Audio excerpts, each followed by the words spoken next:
Hello, everybody, and welcome back to Floating Fortress. So, party. We're about to set out. We're about to explore other parts of Fiscat Lake. We're about to take a look at some of these regions around us, search for clues, figure out the past of the Farron Empire, find a way into this giant cliff beside us. Now, before the party actually gets to set out, Mayor Bromit. It's important to note that all of us will go. The entire party is going on this adventure, not leaving a single person behind, is what you were about to say, right, Koibu? I was about to say that Mayor Bromit right? has a problem. Oh. And he needs the overseer. He'll come on up to the party and be like, listen, I was really hoping I can handle this myself, but I need... He looks over to Zephyr. Zephyr, I know how we're going to solve the problem of the gateway, the revealed gateway. But I think I'm going to need some help with this. Do you mind sticking around? They're just going off just to some nearby island. Can you help out? And Zephyr will help out and stay back. Zephyr then says, sure, there'll be no problem. There you go. I'll just go over there and help you with that door real quick now. And away Zephyr goes, leaving the three of you in a borrowed boat, actually a rented boat, to move the party over to the next islands. Now, we're going to go to the place where you had found those, that old man with the kids that came by, or the grandkids that came by. You're headed to his island. You're headed specifically to the town of Hunter's Bay. Okay. Why are we being directed there first? Because they're the closest. Yeah, okay. They're easy to get to. They're right over there. As if you're going to start, why not start at the closest place? Yeah, okay. So we know about Hunter's Bay. We've been there before. Yeah, you've been to Hunter's Bay before. Presumably. Yeah, Can we get some highlights of our memories? Yeah, I'm going to bring us to a little map of Hunter's Bay. Here it is. It's a cute... Okay. Place looks way nicer than our shithole. Yeah, It's a tiny little town. There's not much going on for it. It's sort of based in this lowland with cliffs right above it, and then a little creek that leads out of it. There's not room for a lot of people, and there's some trees, but natural resources on this island are more scarce. It's maybe a fifth the size of your place, with less hospitable terrain. You really only get a couple of beachheads, and this is the best beachhead of all. This is really the only place where you can reasonably launch and recover little boats, or bring in people, or really have any sort of civilization or settlement. And as you can see, it's very densely populated. So the rest of the island is uninhabitable? I wouldn't say it's uninhabitable. Like, you could physically live there, but like, you just kind of be living in a slightly rugged hillside where there's not a lot of like flat arable ground for gardening. And if you wanted to live on the coast so you could do fishing, there's not a lot of places where you wouldn't have to like lower a boat down a cliff. So it doesn't make for a very good settlement place unless you had some sort of imported food source or something. Okay, and is their island of a similar size to Aknara, or it's is like a it fifth bigger, the size? smaller? Yeah. Okay, so it's the whole island is a fifth of the size, not just the town bit. Right. Okay. All right then. And what are our key things to look out for there? Do they have a library? Is there a mage that lives there? Do they have scholars? Oh, good sir, no. Yours is the most advanced, most complicated, most impressive island in all of Fiscat Lake. No, you have the coolest is a strong word, the most advanced civilization in the area. Yeah. Yeah, Elijah has, I believe, never been to this place, right, Neil? No, this place ships their things to Aknara to be counted. Yeah, he knows it from his accounting sheets. Mm-hmm. And he knows he already thinks to himself that like Aknara is a backwards ass backwater fucking piece of shit place, so he's not excited exactly to go here right now, but he's excited to set out on an adventure. And I don't know, maybe on the way there, or if you guys want to establish some more stuff, we can do that too, or we can do some role play. What do you want to do on the way there? Because it's only a little bit by boat. It won't take you very long to get there. Well, I think we should at least talk about what our plan is when we get there. Yeah, I agree. Also, maybe about the fact that the group is kind of split up. Yeah. Yeah. Well, you're sitting on the shoreline of Aknara. You've got a boat that you're going to take. There is a local fisherman. Ooh, let me roll my dice over here. His name is Rory, and he's going to boat you over to Hunter's Bay. Okay, cool. So we're sat in the boat. Is Rory doing all the rowing, or are we having to pitch in? No, Rory will do it. It's a small boat, just enough room for like 5 or 6 people, one set of oars, and then there's some little tiny rocks that jut out of the water that help guide you towards Hunter's Bay. Okay, As we're setting Yeah, I off, think you're still writing on the beach right now. Your leader has just taken off. in my book. And I am going to give you a poetry check because I have a little poem here. Okay, it's my favorite poem, a haiku. Natural 1. You got a 1 there. It's so bad that I'm not even going to share it, and I just scribble it down in my book. Is this like Cedric gets everyone's attention and goes to speak and then like backs out? And then he's just like, yeah. Then he backs out and he kind of sits down. He's just like, I don't, not good enough yet. I'm sure it's fantastic, Cedric. You should read it. No.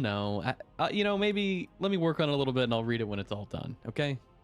Okay. Well, as long as you're when you're comfortable. Well, yeah, I'm excited to hear it for sure. Hey, so guys, so he looks out the sea and kind of he's on a boat again for the first time in a while, and he's kind of uncomfortable because of his last experience being on a boat and someone dying there. True. But he's trying to not let that shine through too much. Mm-hmm. So it's kind of wild and crazy that we're going because Zephyr is like our boss, right? Yeah. And but we do have, I mean, obviously we're gonna follow her mission to do what we have to do. But like in terms of like leadership structure within the group, I was just like trying to get everyone's like thoughts and feelings. Who's the boss on, right now? Well, do we need a boss though? I mean, we're all good at different things, right? Like, I think we need a boss. I think you should do it, Riven. You're the oldest. Elijah's good at fighting, so maybe Elijah can be in charge of fighting. You're really strong, Cedric, so you can be in charge of like any lifting things and stuff like that. Right. Very important. And I'm like, perceptive and more mentally gifted than. So Yeah, I could maybe do the decision making. We're a military unit. We should have a decision maker, and I think that you'd be great for it. Just You leave tactics to me, and you'll do the talking and the deciding, Riven. I know that I'm a half elf, so you think I'm like Zephyr, but we're all really different. I don't think I'm necessarily cut out for being in charge. Kind of gives me anxiety a little bit to have all that responsibility. No, Want me to be in charge then, Zephyr or Riven? That kind of gives me anxiety as well. So I'm not sure. I think you should do it. That's what I'm telling you. This could be your time to finally take charge, Riven. Okay. And like I totally with Cedric on this one. Don't get me wrong. I think you fantastic leader. Oh, thanks, Elijah.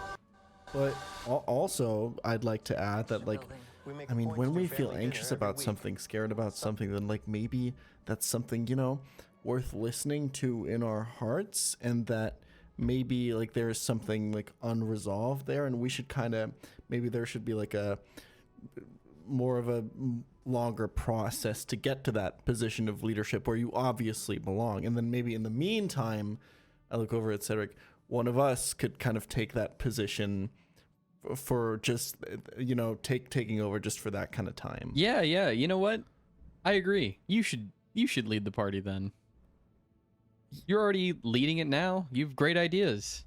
I say It was a good idea, Elijah. And to make my case on this, I have a lot of experience, delegating people, and like back in Just Stars Bay, I used to be in charge of like 50, 60 people at once sometimes for some projects. So I'm 50 just saying, or like, 60 people? Wow. oh yeah, no, for sure. Well, us two, I mean, we'll be nothing. I mean, you'll be able to lead us Easily, right? yeah. That's right. Okay. Yeah. Well, then, yeah, it's settled. Elijah's the boss. You're Yeah. the Okay. boss.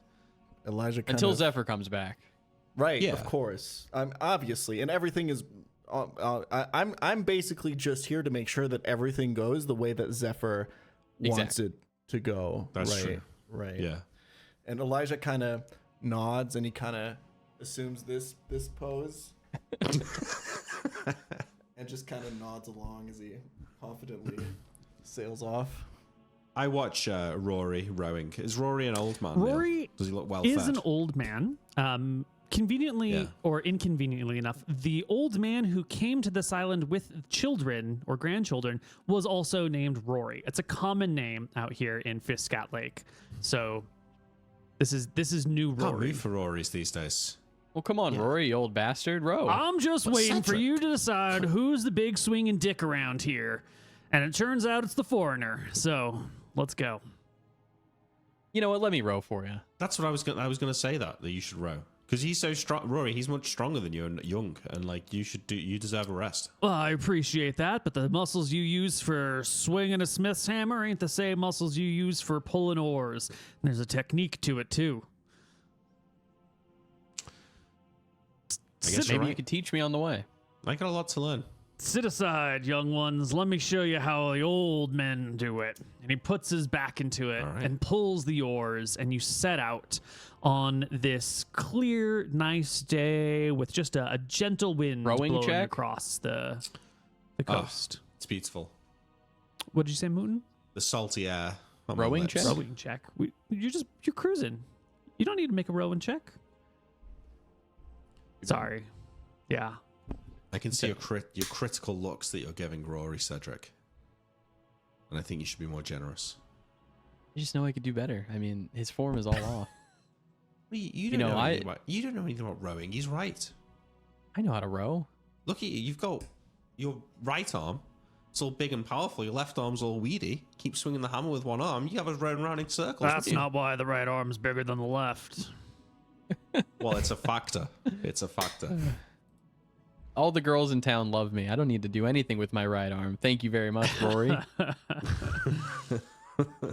You set out across the lake, and it's not going to be too long until you arrive in Hunter's Bay. So let's bring us back to Hunter's Bay over here.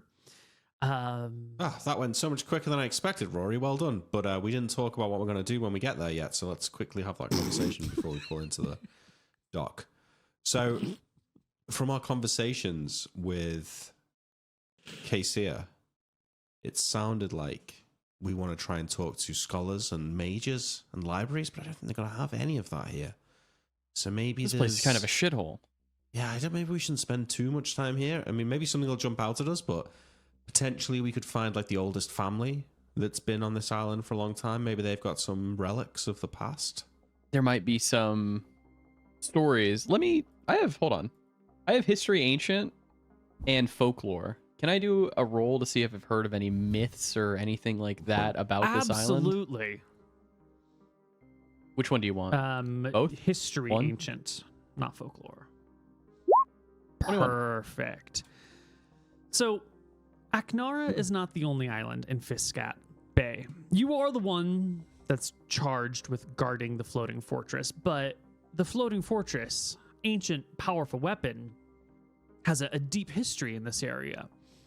And you know that a lot of the other islands sometimes want to claim some attachment to the floating fortress, and other times are trying to like minimize the attachment, right?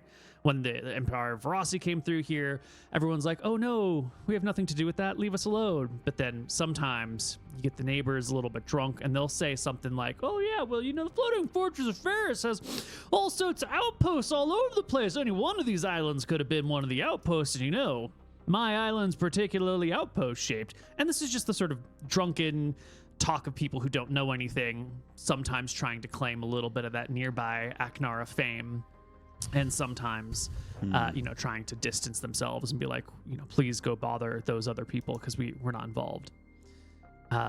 Hunter's Bay, you would know with a 21, give you the right amount of information. It's been populated for as long as anyone can remember, going back probably at least 1,000 years, possibly 2,000 years, maybe 3, who knows.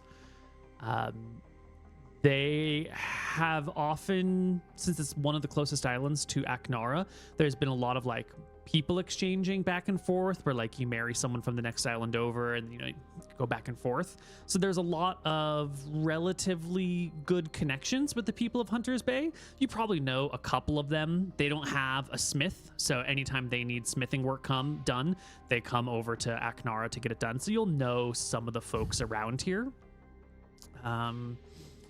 Local legend has it that Hunters Bay was named so because it was the settlement spot for a famous hunter. Somewhere like the time that this guy showed up is very vague. Some people will say at the start of this last age. Some people say before the last age. Some people say, you know, like 1,000 years ago. It's kind of vague. But a famous hunter who, after achieving great success in life, wanted a quiet place to settle down, founded Hunters Bay, where he could like hunt on the island as his own little sanctuary and hunt in the sea or the lake, and that he hid his great weapons, that he buried them in a pre-prepared tomb such that only a great and intrepid adventurer or a great hero or a descendant of his could come across his magic bow, his magic armor, his spear of returning, and his net of entrapment. That's the local legend. No one's found it, or if That kind of cheating. He had a net of entrapment. maybe. That's just a normal net, right? True. Yeah, I wait, guess that is that's what a just net is like, supposed to do. Yeah. So I'll kind of like explain this lore to you guys as we're on the way. You know, maybe we could go out there and find his stuff and it'd help us along the way. Wait, you really think that's true? Surely somebody would have found that stuff by now if it was really out here. I mean, people say the same thing about our, you know, what we guard. And Yeah, wait. What if it's like it's appeared, or you know, like the entrance to the tomb has appeared since whatever happened. and the magical happenings seem to be going on not just for us, but for a lot of That's people true. around. Yeah. I have so, spells I could detect magic with, and we could find this. I mean, a spear or a net or something like that. I mean, that's mighty useful for further adventuring. Just saying. We've got the advantage, right? Because the people on this island, they won't necessarily, they don't know about the doorway appearing and stuff Well, they like have that. no fucking idea. So yeah. they won't have like already gone looking for it. Right. But there might be some rumors about where this place is meant to be. Because it's probably not in the town, right? Like it's probably out in the trees somewhere. That's what I'd figure. I will say one concern I have about this, and love the idea, by the way. Last time someone landed on our island and asked about our local legends and what was going on with that, We killed him, yeah. didn't go so well for them. I feel like we That's a maybe good need point. to be a little bit discreet about what's going on. Maybe need a story of some kind. I'm not sure, but I do agree that this is a good thing to start looking for, because hey, if we find this stuff, maybe along the way we learn more about what's actually going on here, what's happening, and we can bring that information back to Zephyr, back to our back to Aknara, and use that to our advantage there as well. Well, I could just say I'm here picking up the local orders for blacksmithing, and then we could just, you know, be spending the night and talk to them and see if they tell us anything strange that's been going on, and we could just bring it up in happenstance of talking about local legends. You know, I know a bunch of them. And Studied history. And I do know a little bit about this place from my accounting. I actually think he opens his backpack and kind of rummages around. Neil, I feel like it's fair that he brings at least a folder of some documents with him at some point, right? He's got some important stuff that he brings with him here. I think you have a notebook with these things, but like Yes. paper and Right. parchment Yeah, and that's that actually sort on of my stuff character is sheet. pretty Yeah. I have papyrus and parchment on me. Yeah. So if you needed So it. he actually flips around in his notebook. Yeah, I actually have a bunch of I have a bunch of notes about this place, imports and exports and all that. So maybe we're here together to check on some stuff and kind of maybe I found some discrepancies in the numbers here. I mean, those cherry numbers don't look right to me, so I feel like it's fair for us to just kind of go by and see what's happening here, right, guys? I agree. Well, what are you doing here, Riven? Me? Well, I've got some friends here. But maybe I'm just helping out Elijah, you know? It's fair, yeah. Yeah.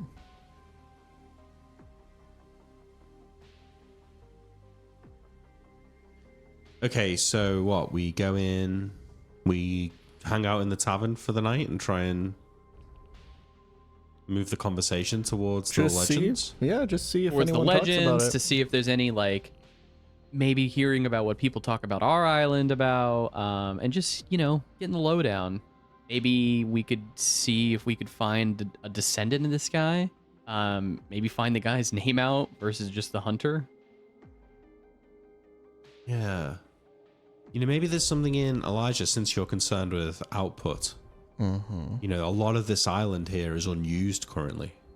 You know, maybe you could ask about the other parts of the island under the guise of expanding the resource production or something like that. Right. Yeah. And I mean, that's what I originally came to Aknara for. We were supposed to, you know, build a new warehouse somewhere. Maybe I'm scouting for some new locations and just kind of looking around and seeing what's up. Yeah. Neil, is it safe to assume these guys probably also have trade with Jose? Yeah, just Of course, Jose. most of their trade Yeah, will run for sure. through Aknara, which is sort of like the local hub of activity, Yeah. but they definitely do. Yep. Yeah, I would know a bunch about this then. Okay, cool. So, plan in place, ready to proceed? Yeah. Yes. Across the board? Yep. Yeah. Yep. And then I'll throw up a folklore check too to see if there's any, like, because if we are going to go adventuring in the forest, like, do I know anything about, like, the monsters out there? That's Just what like folklore's for, Aknara, right? Or there's no? no monsters in the area. It's a nice, peaceful island. Very Yeah. good. At least it was. At least it was. The only reason I ask is because this guy settled on this island to go hunting and stuff. So, like, are there bears? You know, that is a fucking great point that someone should bring up to these Figure it out. people who are always talking about how cool their island is with their, you know, great hero who settled it and all this nonsense. It kind of sounds a lot like the story of Ferris founding Aknara, where there's some great hero who settled here. Like, the stories are oddly similar. Maybe that's them, like, riffing on you Okay. guys. Maybe this is just like a great place to settle down. I wonder if we could use that as an angle, right? We could be like bragging about how Aknara is cooler than this island and how our origin story is cooler. And then they could be like, well, we've got our cool origin story. And we could be like, is that even true? Has anyone even wonder found that place? This guy worked with Ferris, worked for him. He could have been one of the adventurers in Ferris's party, and they all just settled near each other. Makes sense to me. I mean, Makes sense, yeah. Okay. We go in. All right. As Hunter's Bay comes into view, something unsettling weighs down on all of your shoulders. You see Hunter's Bay, but you don't see any boats in the bay.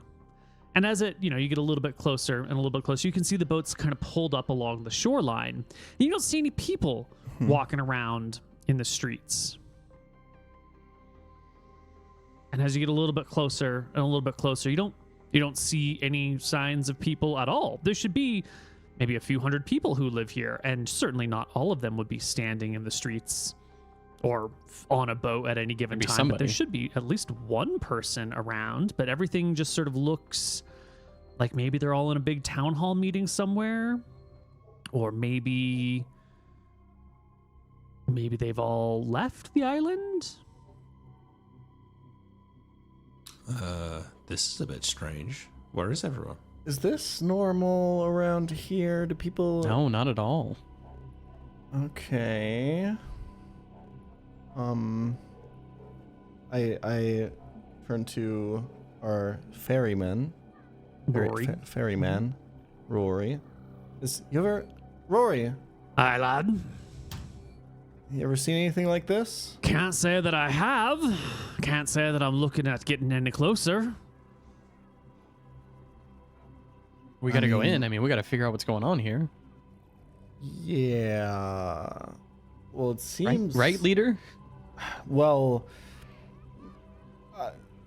now one thing that I'm thinking right now, I do remember the fish beasts that we fought, and I was just thinking, if I was a village being attacked by such beasts, would I stay?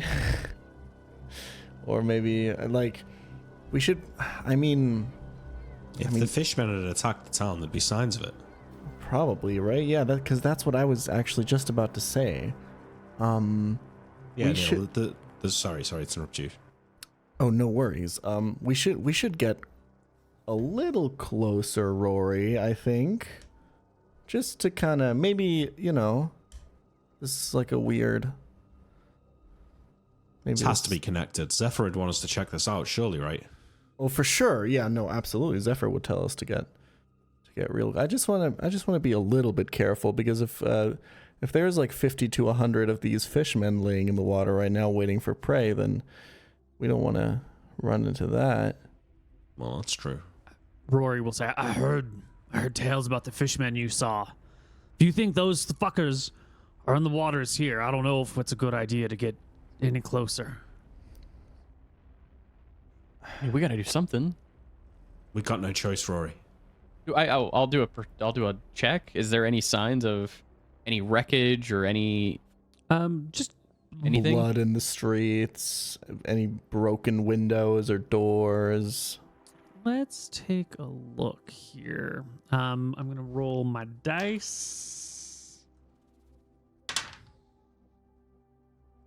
You do see some doors to buildings that are just wide open, as if they had been left open or thrown open and then just kind of moved around in the gentle breeze a little bit.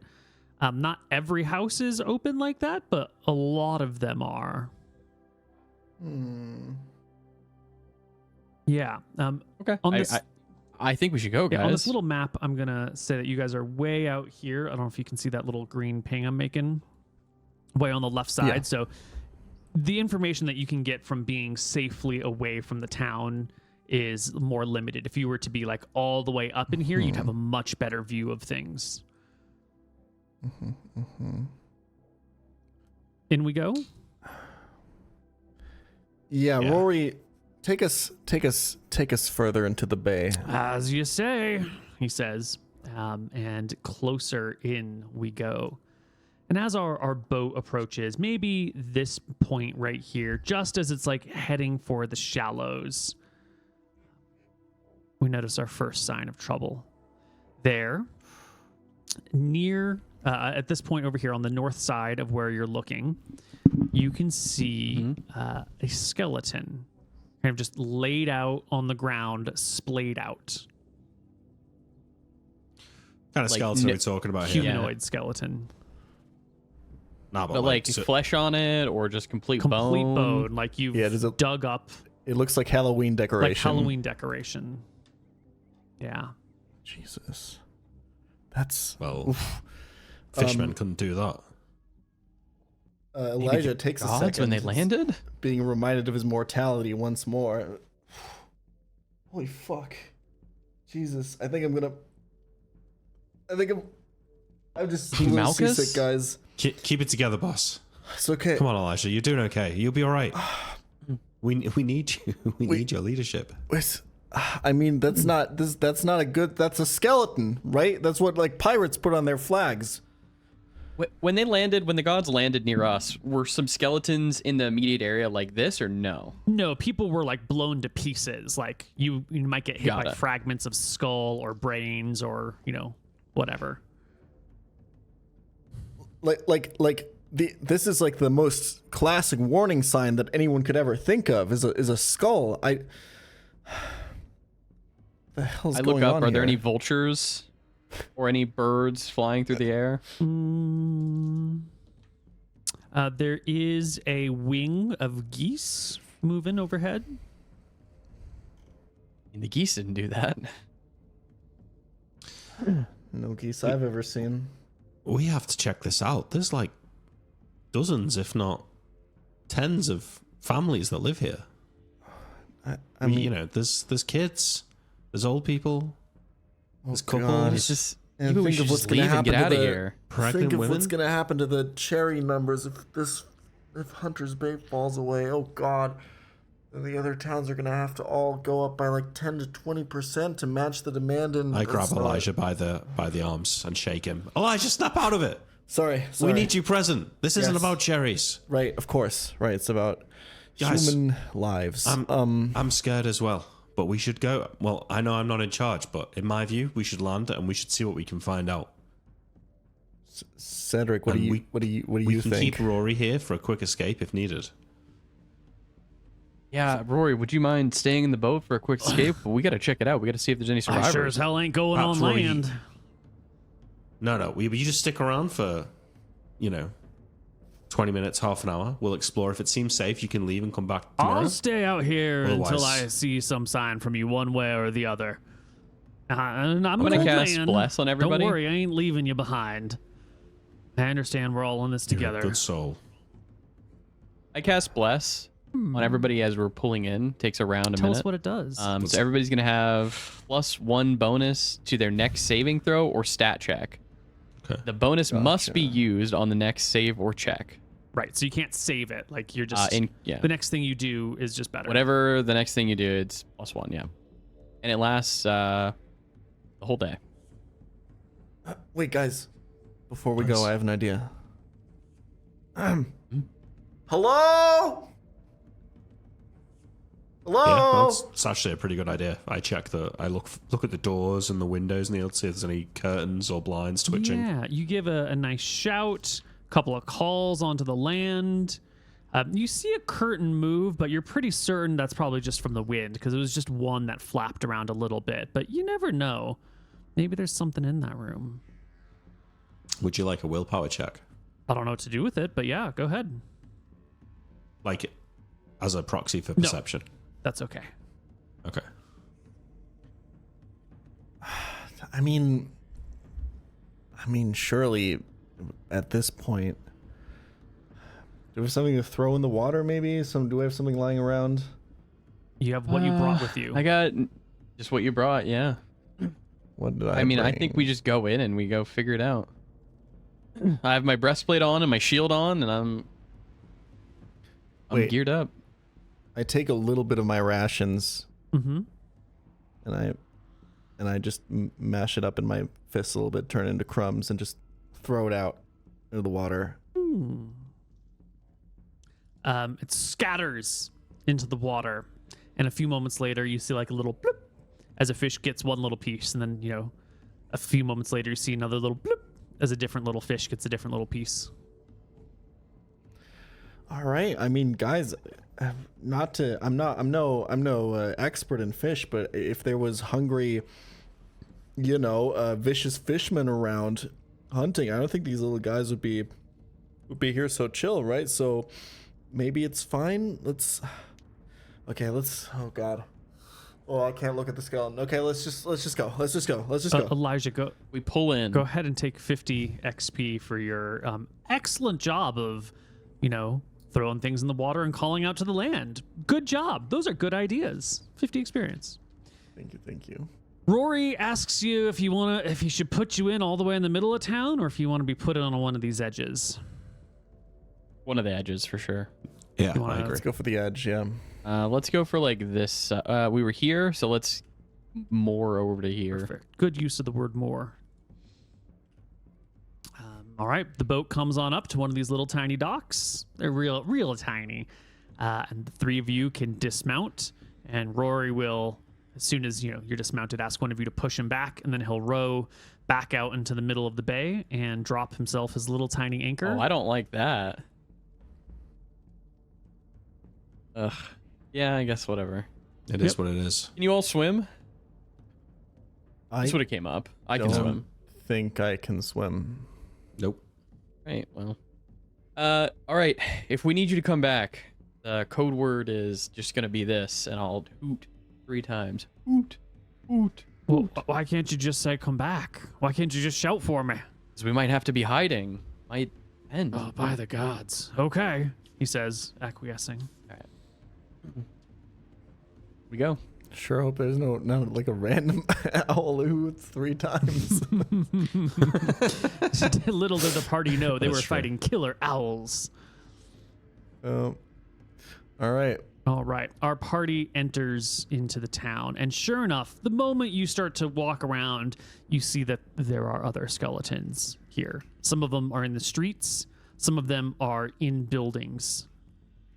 But they all share this common theme of being picked clean, except for the occasional little bit of metal. Some of them have some rings still around their skeletal fingers. Others have metal necklaces around them or metal We're earrings. gonna take those. Yeah, little scraps of something. But their clothing, gone. Neil, can I near this part of Mm-hmm. town?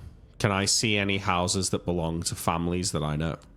Yeah, let me just roll myself a nice D8. And second D8, 1. So you know the family that lives in this house, 1, 2, 3, 4, and the family that lives in this house right here. I will go to the closest one. I say, guys, I know that house over there, there's a family. There's a mother, a father, and 2 little girls. If we go there, we maybe look around. Maybe we can determine if these skeletons, gods forbid, belong to the people who lived here. Yeah. As we're on the way, when I see people dead, what kind of metal is left on their finger? I'll go and inspect a skeleton. Yeah, some of these have little Grabbing copper it. rings banded around them. Others will have silver rings. Yeah, just whatever it seems that someone was wearing. Most of these look to be like wedding rings or earrings or little necklaces. You could start to scrape them together if you want to pick the loot. No, off I don't the wanna dead. do It's not that. the time. It's not the It's not time. the time. No. I'm not gonna loot them. I was just curious of what Yeah, it's not just level of wealth we're having Yeah, here. these are poor people in the lake. Yeah.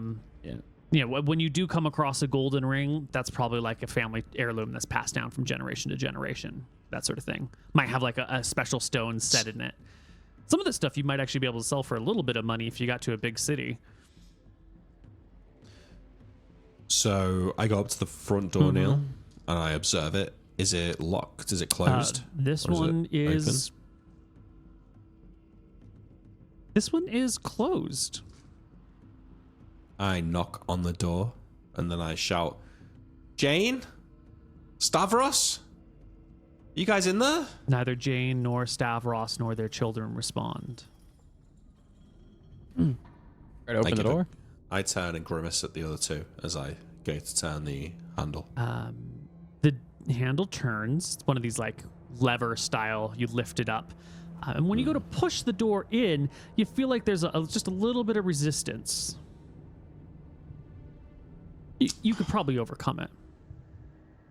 Yeah, it's going to destroy the skeleton of the little girls or something as they died trying to keep the door closed. But This I must shoved have been the door. gods, right? I shoved the You door shove open. the door open. You disturb the skeleton of Stavros that is like up again, near to the door. In the middle of the room, you can see what must be the 3 other skeletons of Jane and the 2 kids. And these ones are all sort of like Jesus. piled on top of each other, and their bones intermixed. This is them. And the bones are I like know it. all completely clean, right? Completely clean. Not a scrap of hell flesh. is- Pure white. Well, that sort Oh, of yellow white God. color of bones. Oh, This doesn't make sense. That Rory guy, he's from here. Not Rory out there, the other Rory from the other day.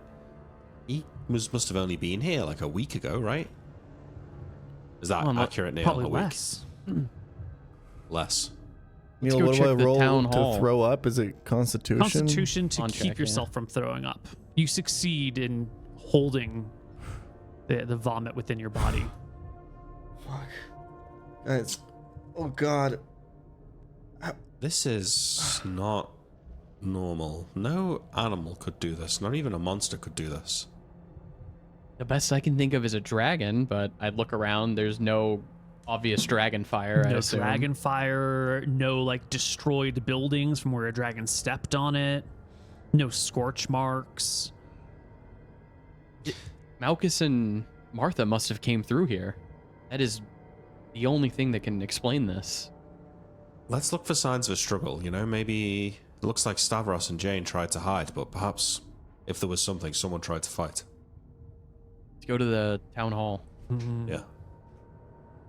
At our way. All right, you make your way through the clear, cool day here in autumn, all the way up to the town hall. We got to take the wealth, boys.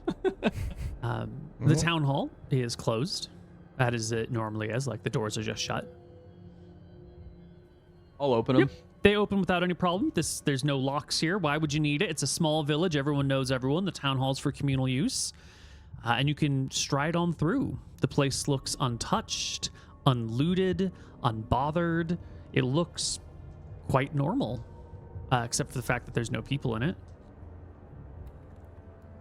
Candles are in place. Go to like where the mayor's office would be. In fact, Yeah. you come into an area and you see that there's still like a candle burning that someone must have forgotten to blow out, and it just hasn't burned itself out yet.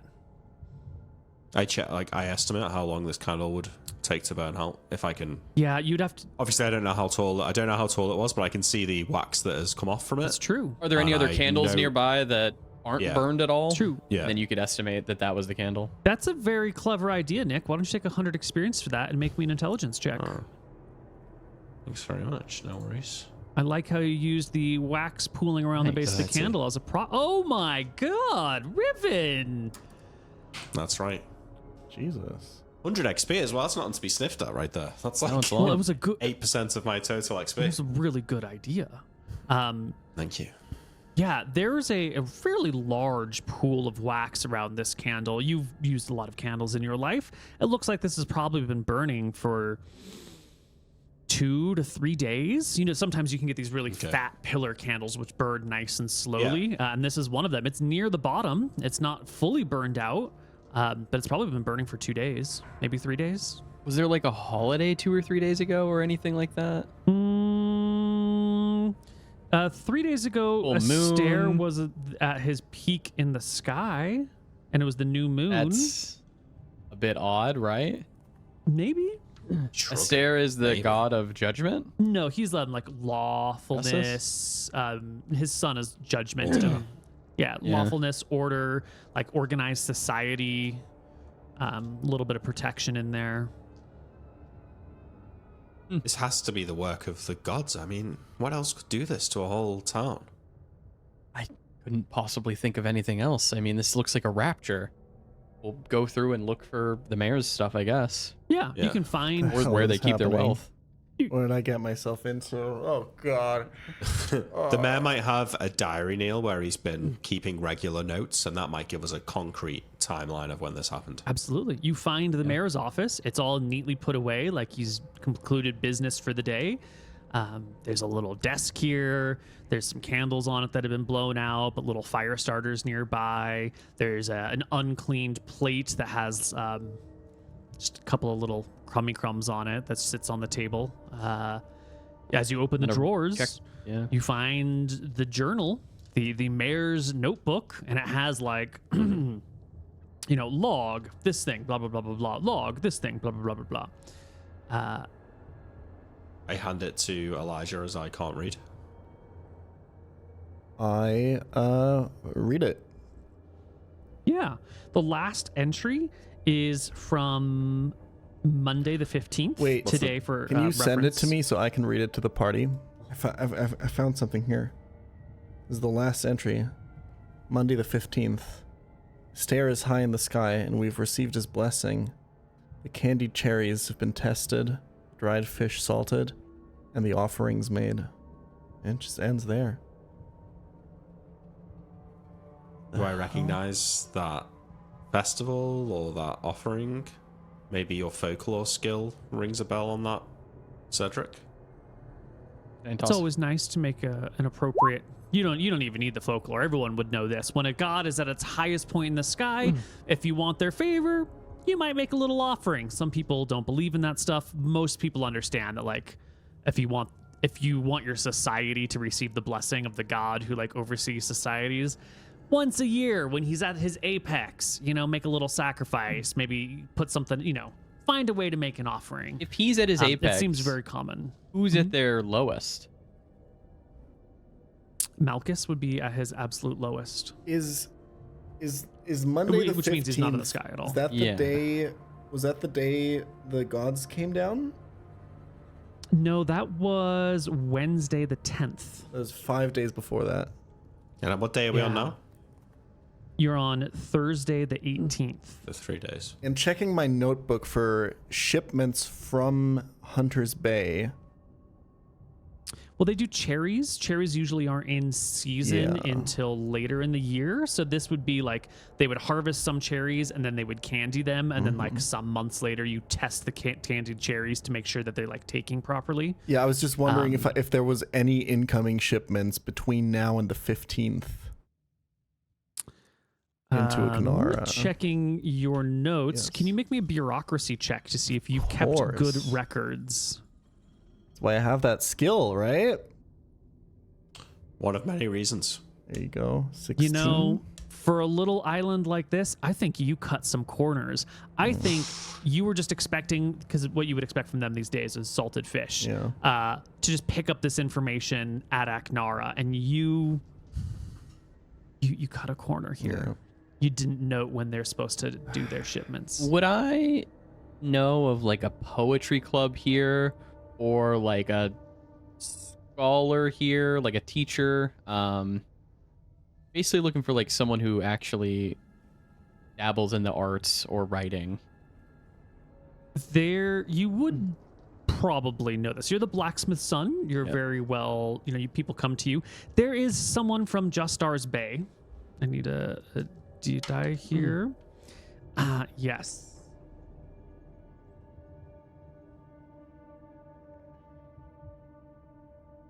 This is like Nilrim level evil. I do. There's a woman. Do you need something, Nick? No, you can finish that bit. There's a woman from Justar's Bay, a half-orc woman. She's one of these people who has flourished under the new empire around here. Her name is Bridget Barlo. And after making some level of fame and success working for the empire, you're not exactly sure what. She doesn't like to talk about it. She got out. She got out early, and she came to Hunter's Bay to retire because she wanted to write stories. She wanted to be an author. And she's hoping that if she can come up with a couple of good stories and she can hire some scribes, like she might be able to make some money doing this, or maybe it's just her passion. All you know is that she keeps coming by your dad with like requests for this type of quill and that type of quill tip. And like, that level of fine quill level precision is really, really hard to do without a lot of practice, and she's the only one. So your quills have not quite been to her satisfaction, and she keeps coming back being like, well, can you make the gap a little bigger? It needs to be just a little bit thinner so it can bend. Oh, that's too thin. And she's a problem customer. Where do I know where she lives here? You don't. She comes to your town to pick up supplies. Okay. Yeah, you don't. They come to you, buddy. Well, I'll tell the party about them. They're a storyteller. I'm sure that they write everything down. We can find where they live. This is a nice town. I would assume there's like signs. There might be a census or records in the mayor's office of where different families live. It's true. We'll look. The mayor's office might keep paperwork While if they're advanced enough. While we were walking around, did we see any dead animals, skeletal animals, dogs, cats, birds? Or did we see alive dogs, cats, or birds? You've seen no dogs or cats. You can hear geese. birds outside. Yeah, but they might not have been here when it happened. Mm-hmm. Right. Well, in a few minutes, as you continue to walk around, you will find the skeletons of some cats. Did we find the records of like a census of where people live in this mayor's office? Elijah, give me another bureaucracy check, buddy, to shuffle through course. paperwork, figure out where you might keep these sorts of This records. is such a useful skill, man. I'm so glad I took this. Yep. Yeah. You have an understanding of how an office is laid out, Yeah. and you can go over this area and find these wax tablets that have then been like not wax. They're ceramic tablets where people have made markings of like who owns what. In that case, if there's a fire, the ceramic tablets survive. They're a little bit more of a pain in the ass to do, but you only need to do them once, and then you leave them there for years or decades. And sure enough, scrolling through all of this stuff is a tablet that contains the name of Bridget Barlo, and it says she owns the house furthest down on the north flange. Do I know what that means? Do I know which way north is right now, I guess? North is up on the map. Okay, so I would assume then her house would be the furthest down up like that one. Yeah. Not a terrible. We'll make our way conclusion. that way, I guess. Okay. Yep, let's go. Neil, is there any paths up to the up the ridge anyway? Yeah, this area right here, when in the rainy season, this is like a creek, and in the dry season, you can walk it. Right now, it is autumn. It's been a little while since there's any rain, so there's just like a little trickle of water, and you'll have to like hop back and forth over it, but it's totally traversable. Not even a problem. Before we leave the mayor's office, I do want to check, are there any bags of coinage like that would be used to pay people, like pay the town? Yes. There is a wall safe built into the mayor's room. That's not hidden in any way, shape, or form. It is a like a heavy oak door with a couple of metal bands that go across it, which would make it just the world's biggest bitch to chop through with an axe. Yeah. And it's locked by a key, I assume. It's locked by a key. I'd just look around the office for a bit, find the key. Check. Just is the mayor's corpse in here? Not sure yet. The mayor's corpse is not in here. There's no bodies in the town hall at all. I'll try. You walk around to be. actually, I checked the records. Oh fuck, we would need to know what the mayor's name is. I'm gonna try an open doors check on it. We would know the mayor's name. Hold on, yeah. If either of the locals of Aknara can pass me a charisma check, you can know the mayor's name. 22, 23. Yeah, you both know the mayor's name. The mayor is Eloise. Can I try an open doors check on that? No, open doors is for like a door that's kind of stuck. So you can't like break through a door with open doors? Is that a bend bars? If your strength is high enough, you can bash down locked doors, but you need like 18-80 strength for that or something. All right. It's pretty ridiculous. Let's go one by one. First of all, I just check the office if I can find the key somewhere. Mm-hmm. A cursory glance around the office doesn't help you. If you wanted to spend, an hour digging through everything, we could do that. But just a quick look around in all the obvious spots doesn't reveal any keys. Did the skeletons that we saw, did they have clothes? Or were the clothes gone? The clothes were gone, except for a couple of belt buckles here and there. Belt buckles. Okay. Any I'll tell organic you- material seems to have gone. Yeah, I do I'll want tell to you to look through the records to find where the mayor lives. Yes, that's right. Not even a problem. The mayor lives right next door. This is his house. Okay. I'm assuming right now that this happened at night because everybody was kind of in their homes. There's not that many skeletons out on the street, which would lead me to believe that this didn't happen midday. Just check the tavern. Smart. Did Go to the mayor's house first. Check it there. Yeah, mayor's house. Tavern's a good idea. Mm-hmm. The mayor's house, tavern, then this lady. Yes. If we can get the key, we Great. come back. Yes. Loot isn't the right word, Nick. Reappropriate the wealth. We just That's what you check. wanna do. We just check. I say in character. I think we should just check if first You'd have of a all, diary in if there. somebody took the things, maybe this is an instance of robbery, and somebody we don't know what's going on, but somebody has to keep these treasuries safe before bandits or looters or someone like that comes along, right? It have their histories. It could have things Right. about the hunter. Yeah, I mean, we Right. have to check it. Yeah. So we check the mayor's house. Is there any way in? Yeah, there's a front door. There's some windows with shutters. The front door is shut. The windows with shutters are shut as well. I'll open the door. It's a cozy little house. Locked Yeah. front. Also, Not locked. Why would you lock it? It's a nice sound. Trusting place. Why would you need a gun? You don't Am need I right? guns here. True. True. I'll walk in. I'm not looking for traps or Yeah. anything. I'm just like, I'm very much, at this point, my character is just very trusting of this area. I open the door. I just waltz in. Do. I'm assuming everything is actually dead. So if anything was here, it'd surprise me. Yeah, well, there's nothing here to surprise you. You walk into the mayor's room and you find his body. It is laying on the ground, one arm outstretched, skeletonized completely. Reaching towards something? As if it was reaching or crawling or Like, something like that. Asking for like help, maybe? I'll look for like footprints in the ground.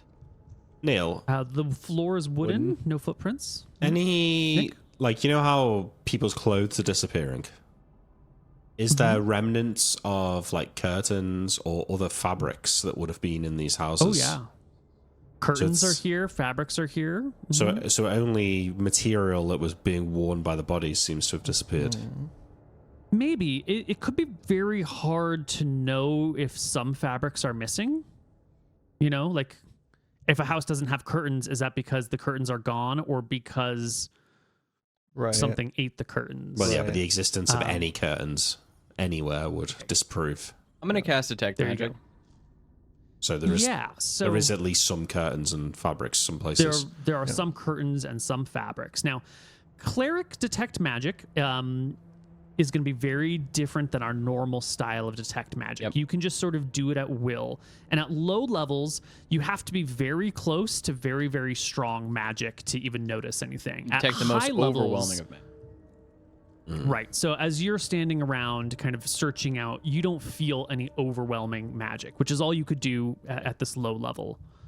This will scale to the point where you can just feel magic around you at will and from good I want distances. to inspect the body. I don't feel anything either. Because I'm assuming some sort of crazy magic happened here, and I would assume that there would be some overwhelming remnants on the body of the magic, but nothing. There's not overwhelming magic, but when you do inspect the body, you can see that there is a small silver chain that would have been around the neck, and at the base of that chain hangs a small iron key. Grab the key and I'll... Leader, Elijah, look what I brought you. The key looks very rusted. Ooh. I mean, is this I'll gonna... hand it to you. That's really good. That is what we were looking for. I hope this is gonna work. As a blacksmith, do I think this key's gonna break if we use it?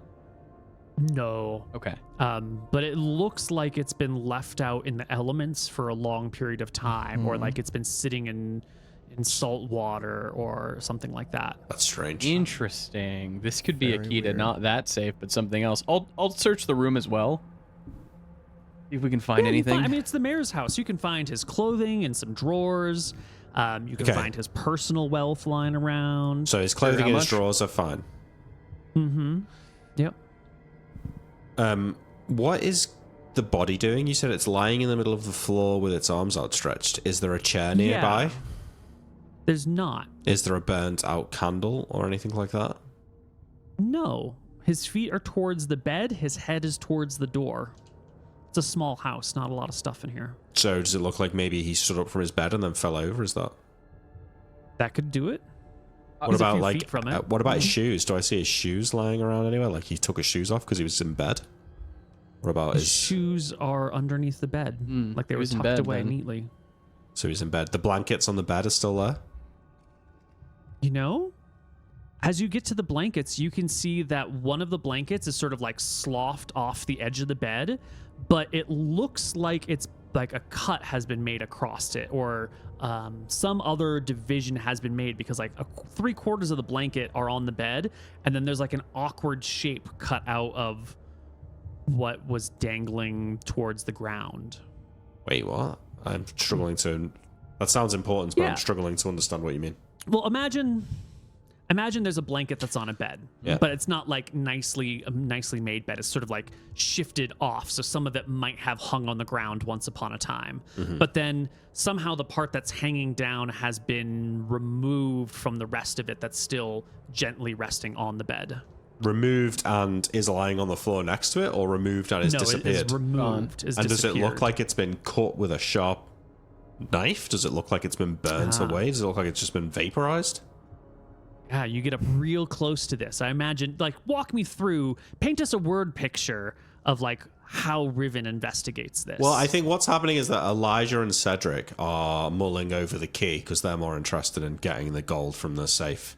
Whereas I'm looking at I'm trying to work out like what the mayor was doing while they were, when this happened. So I start by looking at them, and then I realize that, oh, maybe they were at the bed. So I go over to the bed and I like look at the fabric of the bedding and realize there's a part missing. I crouch down. I see that the shoes are under the bed. So, okay, he was probably in bed. I go to like lift the thing up and realize a part of it's missing. And then I'm inspecting the area that's missing. Yeah. Yeah. So you're holding this cloth, and you can see that it's not a nice, clean scissor cut. It looks more like worn, like if you left a fabric out to rot in the earth, and like if you half buried some fabric in the earth for like 6 months, then you pulled it back out, and the bottom part of it was just sort of like I have a crumbling or fading. I have a brain blast, and I stand up and say, "It's about time. The key's rusted, like it's been here for ages. This fabric, look, it looks as if it's rotted away. The bodies, they've not had their flesh removed. Yeah. They've just rotted down to nothing in a matter of days." Riven, you're right. You think it's age person, Nick? Or age, whatever it is? Anton had it. Potentially magic could do this, but to a whole town? Not even the strongest of the elves could do that. The gods, right? Why? No idea. And why only this? I say, like, motioning to part of the bed cover. Like, it seems that only what was touching the floor. Or something. I'll do an inspection of the key with my blacksmithing. Can I get like the age that I think this key would be from if I were, that makes sense? The only way you could tell that is if there was like a stylistic, I'll try for that. Keys made in this way were made in this era, and now we make them a little bit differently. I'm curious. It could be a key from this era, which would also help me. Yeah, this key looks to be, you start to wipe the rust away first off, and the rust is not that deep. Like a little bit of wetness, it just comes off like powder, which is unusual. This means it's the rust is not like deeply pervasive. Surface this level. key hasn't been soaking. It's very surface level. You get this sort of effect, like if you sometimes, Cedric, someone brings a tool to you that's been like sitting out and it needs to be made new again. Maybe they left it out too long and it's gotten rusty, or just the water and the moisture in the air, eventually things begin to rust and they bring their tools back to the blacksmith. And one of the things that you do to repair these iron tools is you soak them in acetic acid, vinegar, which you import from the mainland. And if you soak it in the vinegar, it'll get rid of most of the rust. But then you have to make a really good effort to like wash off the vinegar and then dry the thing, because otherwise the acid in the vinegar will begin to like rust the thing again in a slightly different way. This looks like it's been sitting in an acid and it's got a thin film of rust on the outside. Not so long that it's permeated deep within the key, but just enough to really rust out the whole surface of it. Yeah, so you're getting this is you can't quite tell the age of this key. It's just a fucking simple key. You haven't made it because you don't make locks. But that's the vibe you're getting. Is that something like Flash rusted this? So there was something here that made this town age in an instant. Yeah. Neil, is the body of the mayor close enough to the bed that he could have been holding the part of the blanket that got sort of aged? Maybe if he was like holding it with his feet, but his hands are pointed the opposite direction, and there's no way it could have reached that far unless his blanket was huge. The and tree, I say his, but I meant her. The vegetation outside, does it look like it's had longer to grow, or has been there for much longer than a few days compared to the last time I saw it? The walls, the flowers in the pot still look good. Yeah. I'll check the guy, the mayor's hands. Does she have any rings on her? She does. Or any of them? She doesn't have a note? wedding ring. The mayor's single, but she does have a couple of silver rings on her other fingers. Nothing of note. Nothing like our rings that we have as protector. No. Okay. Then I don't care. No.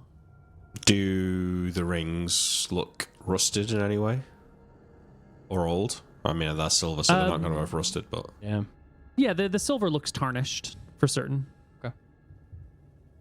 I But, look this is a around backwater. the rest of the house. I leave them. You know, I'm investigating. I want to go down to the cellar.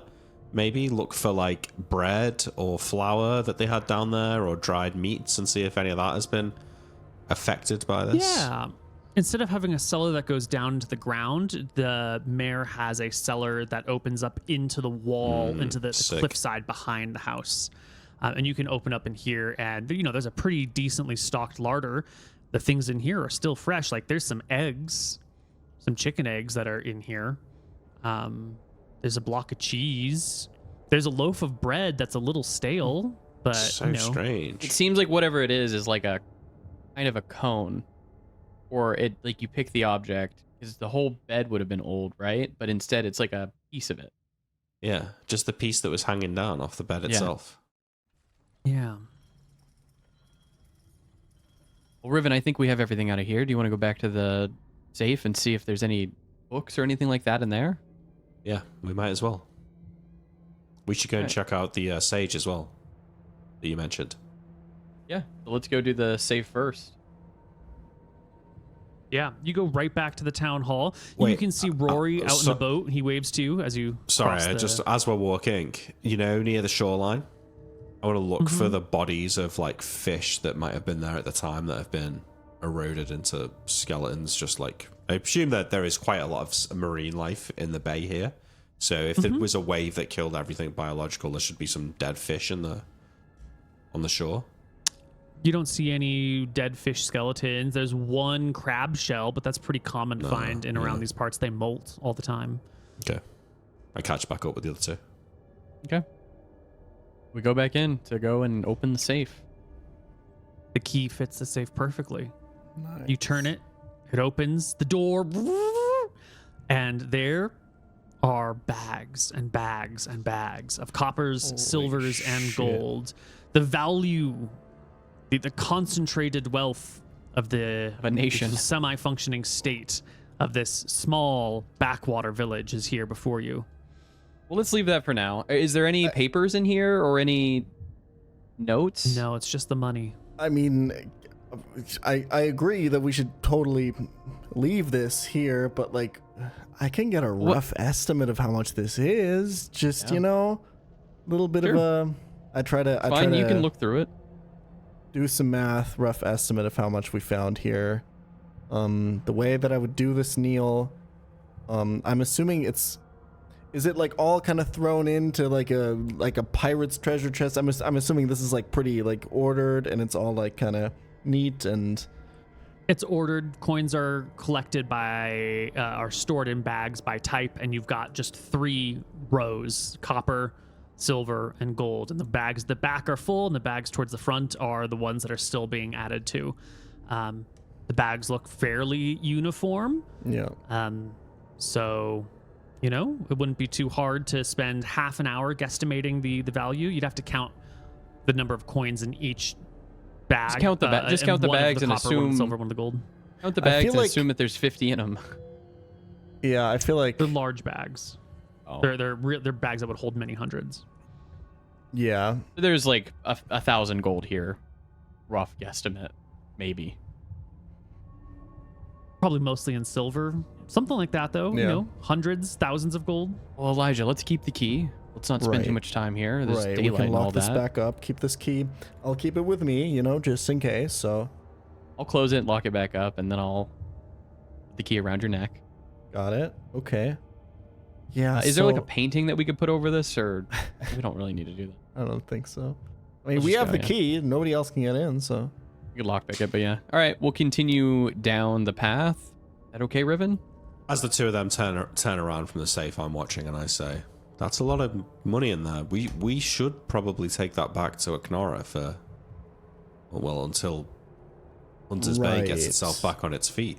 Right. You know, or, I mean, just suggestion here, like,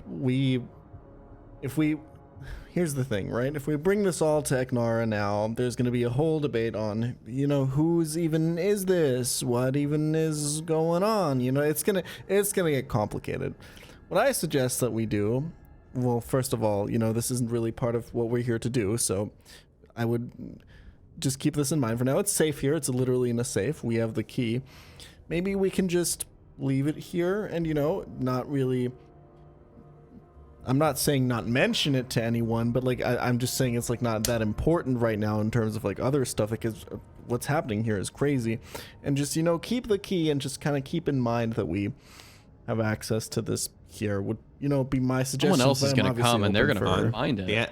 The Empire, as soon as they get wind of this, they'll be here to investigate this, and they'll take all of this gold. So I think we should take it before they get their hands on it. And not having a key is not going to stop them. They've got wizards. And then can I give? Oh, go ahead. And then obviously when we get back to Eknara, we should hand all of it over Zephyr to... will know what to do. Right. We'll give it to Zephyr, will... Yeah, exactly. Okay. You know, the Wardens, we're always needing money, and this could actually help us out a ton. I agree. Yeah. Also, I think we should... Rory, his family's not that wealthy, so we don't want to like load it in the boat now until we're ready to leave, because Rory might just leave, you know. I mean, he's a nice guy and stuff, but this is a lot of money. You know, you don't know what someone like that's going to do. Right. Can I give you a folklore check or a history ancient check, Neil? I want to specifically key in on what the hunter guy's name was. I would know it. Now, you barely made your history check before. Yeah. So I think you've just forgotten his name. I've just forgotten. It's just... Yeah, you've heard it probably, but in the moment you can't remember it. That's that guy from next door, you know. Well, can I give you this? If I'm going through the ceramic tablets, can I get a check to see if I recognize any of the names to be like, oh, that's the same name as the hunter guy? It's a great idea, Mr. Moon. Why don't you take me? Why don't you take another 50 XP and make me a charisma check as you read through all of the stuff? 22. Yeah, you do come across a name that you're like, that is the hunter's name. The name is Autumn. Oh, that's their last name. We should visit that house too. I'll mark it on the map. What do you mean? That's whose last name? Do you remember when I was telling you about the hunter who founded this island? Oh, yeah. That's one of, at least that's their name, or their last name, correct, Neil? First name. First name. Oh. Yeah. Hunter, huntress, same. I'll assume then it's the same lineage. I don't know. Maybe. Do I know their last name while scrolling through? Is kind of because I assumed that there was a last name. They're just known as Autumn. The fall of the monsters. Yeah. There's probably like a statue or something. Yeah. Well, I mean, let's go around and see if we can find. I'll denote that person's name down and denote where their house is. There's no reason not to check it. I would name my great grandson after a great hero. So. Sure. So where are we going next? We've looked at the mayor's house. Where's We've the gone Autumn back person? to the town hall. There's probably a couple people named Autumn on this island, but the first name that you came across is way down over here. And we're just gonna go towards this person over here. Toward Bridget Barlo's house, the aspiring author in an age without a printing press. Yep. And if there's anything on the way that's intriguing, like a statue of the person or anything like that, we'll check it out. Yeah, there are no statues here. There are no good stonemasons. The walls here are usually made of adobe, brick, or wood. Not a lot of good stone buildings. Makes sense. As we're walking to this house, I say, once we're done exploring the town here, maybe we should walk out through, up on the ridge, explore the rest of the island. If whatever happened just happened in the town here, maybe there was someone out there hunting, or... Well, do you not think we should use this as a... Yeah, I hear you. Yeah, that makes sense. Like, they might know more about what was going on. And also, if we find animals out there, we know that it didn't affect the whole island. Fuck, before we leave, I just want to do one more thing. I want to check the tablets and see if there's anybody with a last name, because that means like an important person in the town, and we should check their shit too. You're just in it for the loot. Eloise It's not just about Smidge loot. Smidge? is the mayor. Yeah, Smidge? that's the mayor. And that's the only person here who has a last name. This is Perfect. a real backwater of relatively independent people. There's not a noble to be found on the island. Just good salt of the earth folk living their life without government oversight. That's nice. Just living that dream. As we walk past some of the skeletons on the side of the road here, Neil, yeah, correct? Yeah, there's not many. Sure, but is there coins littered about their person? No. So nobody had any Barter coins on them economy. when they died? Seemingly not. What about like Or belt they were taken. buckles, rings? I make sure that these things are suitably aged as well. There are the occasional ring or necklace. Rings are far more common here. They all seem a little bit dingy, but again, backwater people, are these like tarnished silver because they don't polish their silver, or is it tarnished because something has tarnished it? We also need to check the tavern as well. Right. The tavern is this building down here. So Okay. it's On our way not out. on your way. Okay. Yeah, we'll Do go to see we- the lady first, yeah. Right. Now, as you get on your way over to Bridget Barlow's house, something does become apparent. The ground over here is usually dirt and fairly like hard packed earth that people have been walking on. It probably gets soft when it's raining, hardens again. As you get towards Bridget Barlow's house, which is, you think, this very last one over here, you begin to notice there's a little bit more of like recently dried and caked mud that is like broken away, sitting on the surface. Broken It's away like- from what? That's the weird thing. It like the ground is flat, right? And then you'll have like a little section of like dirt, but it has that quality of not like soil, but of like some sort of mud that has like come out of a creek and then just been plopped here and then let to dry and is now like crumbling and falling apart. It feels and looks different than the hard packed earth beneath it. It's super weird. It's like someone brought a lot of buckets of mud from a creek, dumped it here, and then let it just dry out. No idea. That's weird. Is there footprints in it? Super weird. Not yet. Not until you step in it. It's still wet. It looks dry, but you could touch it. Yeah, Oh, you're going to do it? Okay. Sure. Yeah, it's totally dry. It feels like really fine silt that you might find at the bottom of a river. Is there anything inside it? Yeah, I crouch down and pull out my dagger and start like carving away at it, see how deep it is. Yeah, the top layer is really crumbly, and as you dig deeper, you have to like actually start digging at it, and eventually you just hit I'll the detect regular magic as soil he's below. Okay. Yeah, nothing overwhelming coming off of this. Yeah, really weird. So how deep Not is clear. it? Like an inch or two? What is this? 6 inches, 8 inches? Okay. And how And big's it's the area? maybe 5 feet across, and it's thicker in the middle and thinner on the sides. So it's So- that 5 or 6 inches. I'm sorry, that 8 inches in the very middle, and then it just sort of thins out to just about even with the ground on the edges. So realistically, forming a- somebody would have to go back and forth with a bucket like dozens of times.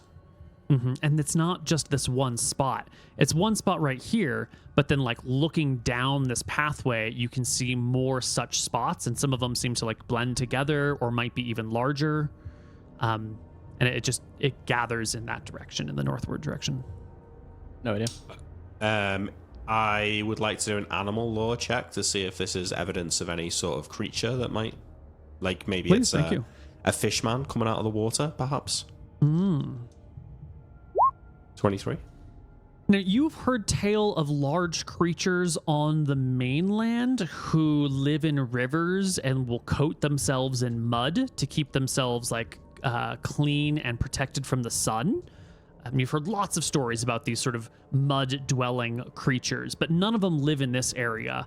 And none of them you think would leave piles like this, but that's the only association with animals and mud piles would be like some sort of hippo or rhino or elephant that baked itself in mud, then like walked somewhere and like, you know, shook itself for it all to fall off. Could folklore someone- check here? Yeah, okay. For If I've which, ever heard- for monsters? Yeah, of a monster like this. Go ahead. You? There is a monster of old lore called a mudman that you've heard of before. This is one of those like ancient legends back in the days of Ferris, long, long ago. Wherever there was like a lot of magic happening, there'd be sort of like residual magic Ooh. spillage. could And be it. sometimes that That's it. magic spillage would like collect in creeks and create like sentient bits of mud that like turn into men and then just try to like eat people. I'm and gonna they're, you tell know- you about that then. I mean, maybe with all the magic that came through here, that there is a mudman. So we should be careful. We should be careful, definitely. Like, All let's right. get off of the mud road and start like, making our way sneakily through. Yeah. Keep an eye out. Let's not be so careless anymore. Do you think this is the Mudman, or this is just a remnant of him being here? I think that's a remnant of him being here. Okay. All right, let's move Right. quick. Could be an idea Well, you that head saved to the the party. end. You Yeah. get to the building, Bridget Barlow's place. Are we going into Bridget Barlow's, or are we following the mud tracks? We're gonna go Oh, to there's Bridget tracks. Barlow's. There's mud Well, tracks. It's not so much tracks as they're like increasingly large splatters of these mud spots. I say tracks only that like it's growing in thickness or in frequency. So they just try to eat people? Are they trying to like protect a magic item, or do I have any of that?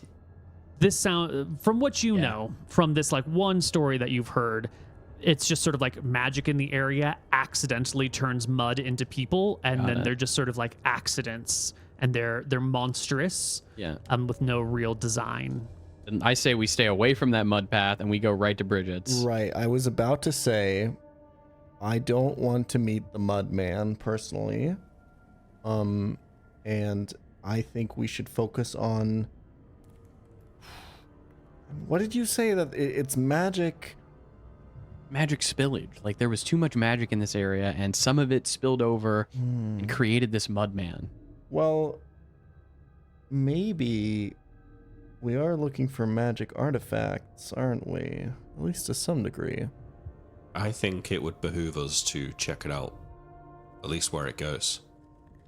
Well, How fast I can a don't. Mudman be? If we see something like that, we'll just run. Wouldn't we These be magic more interested mudmen- in where it came from? They're not, I don't believe, protecting like an artifact or anything. They're just made because of huge amounts of magic. Yeah, and wherever We don't know that's what it is. It could be. Riven, you always want to go and check out everything. if it's This is a bad idea. I'm just saying, if it's a being created from magic and it's an accident and it just does whatever, I'm just saying where it's from is probably more interesting than where it's going, right? A shrug. Rug. It's from here. I mean, look at the dead skeletons that have no flesh. No, I understand. Maybe there's something special about wherever the tracks pick up, though. You're the leader. I'll follow after you. Do you want to do the mudman first, or do you want to do this house? I kind of don't want to, and just correcting the record on this, I don't want to do the mudman at all. I don't want to meet or interact with this creature. I would say that I'm quite frankly a bit terrified of the mudman. Well, if you want to check it out, then how about we check out this house first, and then I point up the cliff. Then we can make our way all the way back, and we can climb, go up the cliff, and then check it out from like, I point over there, from like that vantage point. So that we're very far away from whatever the fuck it is. Again, yeah, I guess we could do that. No, that's a decent idea. Honestly, at this point, guys, I've seen like 45 to 46 skeletons today, and I don't know. I think at some point, like, I think there's just a maximum amount of skeletons that I can take before my judgment starts to. If there's a lot happen, this was It's okay. all a lot easier. Come on. Let's go inside. I All right. open the door to Bridget Barlow's place, who does have a last name. You know, Mhm, that's walking true. in, I did just forget say, that she. You know, too. we are the wardens, and we're responsible for making sure that Aknara is safe. And if something like this can happen here, it could happen in Aknara too. And who, if not us, is going to stop that from happening? We got a responsibility to work out what's going on here. I don't disagree with you, but I am not going to risk my life just walking into something. All right. Let's see what we can find in here. You open the door. You step in. The bed where Bridget Barlo would sleep has her skeleton, but the bed itself has been pretty much destroyed. There's like some posts in the corners that have then like tipped over and fallen. There's no slats. Like there's aged? no mattress. I mean, if you think of like a nice wooden bed frame, and then you just imagine the middle section is missing, and then you just got these ends that don't quite hold up together, and they just kind of topple over. But the sections that are still there don't look particularly old. They look, you know, like a regular old bedpost. There's no blankets or anything, though. No blankets, but there is a skeleton. I'll look around for papers. I'll leave Yeah. Riven to look around for the skeleton. There's a nice little desk that looks out the front window. That's like, you know, you go in through the front door. On your left, there's a little writing desk and some papers with some stones on them and all sorts of writing implements and tools. And just, you know, this would be a beautiful view if you opened the shutters a little bit. I'll Just open the like shutters to let stacks some of light in stuff. so I can look around even better. Yeah, easy to see in here. Sure enough, Bridget Barlow's working on something. There's a whole stack of papers that have been like scratched out, and then a stack of papers that haven't been with a nice rock on it, and then a couple of little pieces of, I say paper, this is all papyrus, and some other stacks of papyrus in front of you that, you know, looks like she was in the middle of working on something and put a rock on it to keep everything weighted down, I'll read put it. the ink and quill away. Oh man, it's this, you know, description of a character. It doesn't look like it's actually part of the story. This looks like background information on a character that's like this really sort of a creepy elf person who's like come out of the forest to eat people's babies, and it's just talking about like motivations and the flavor and the inherent like you know, elves are sort of these mystical, magical creatures, and in order to fund their magic, they need like fresh souls. And so every time that an elf gains powers, it's because it's managed to like eat a baby humanoid soul.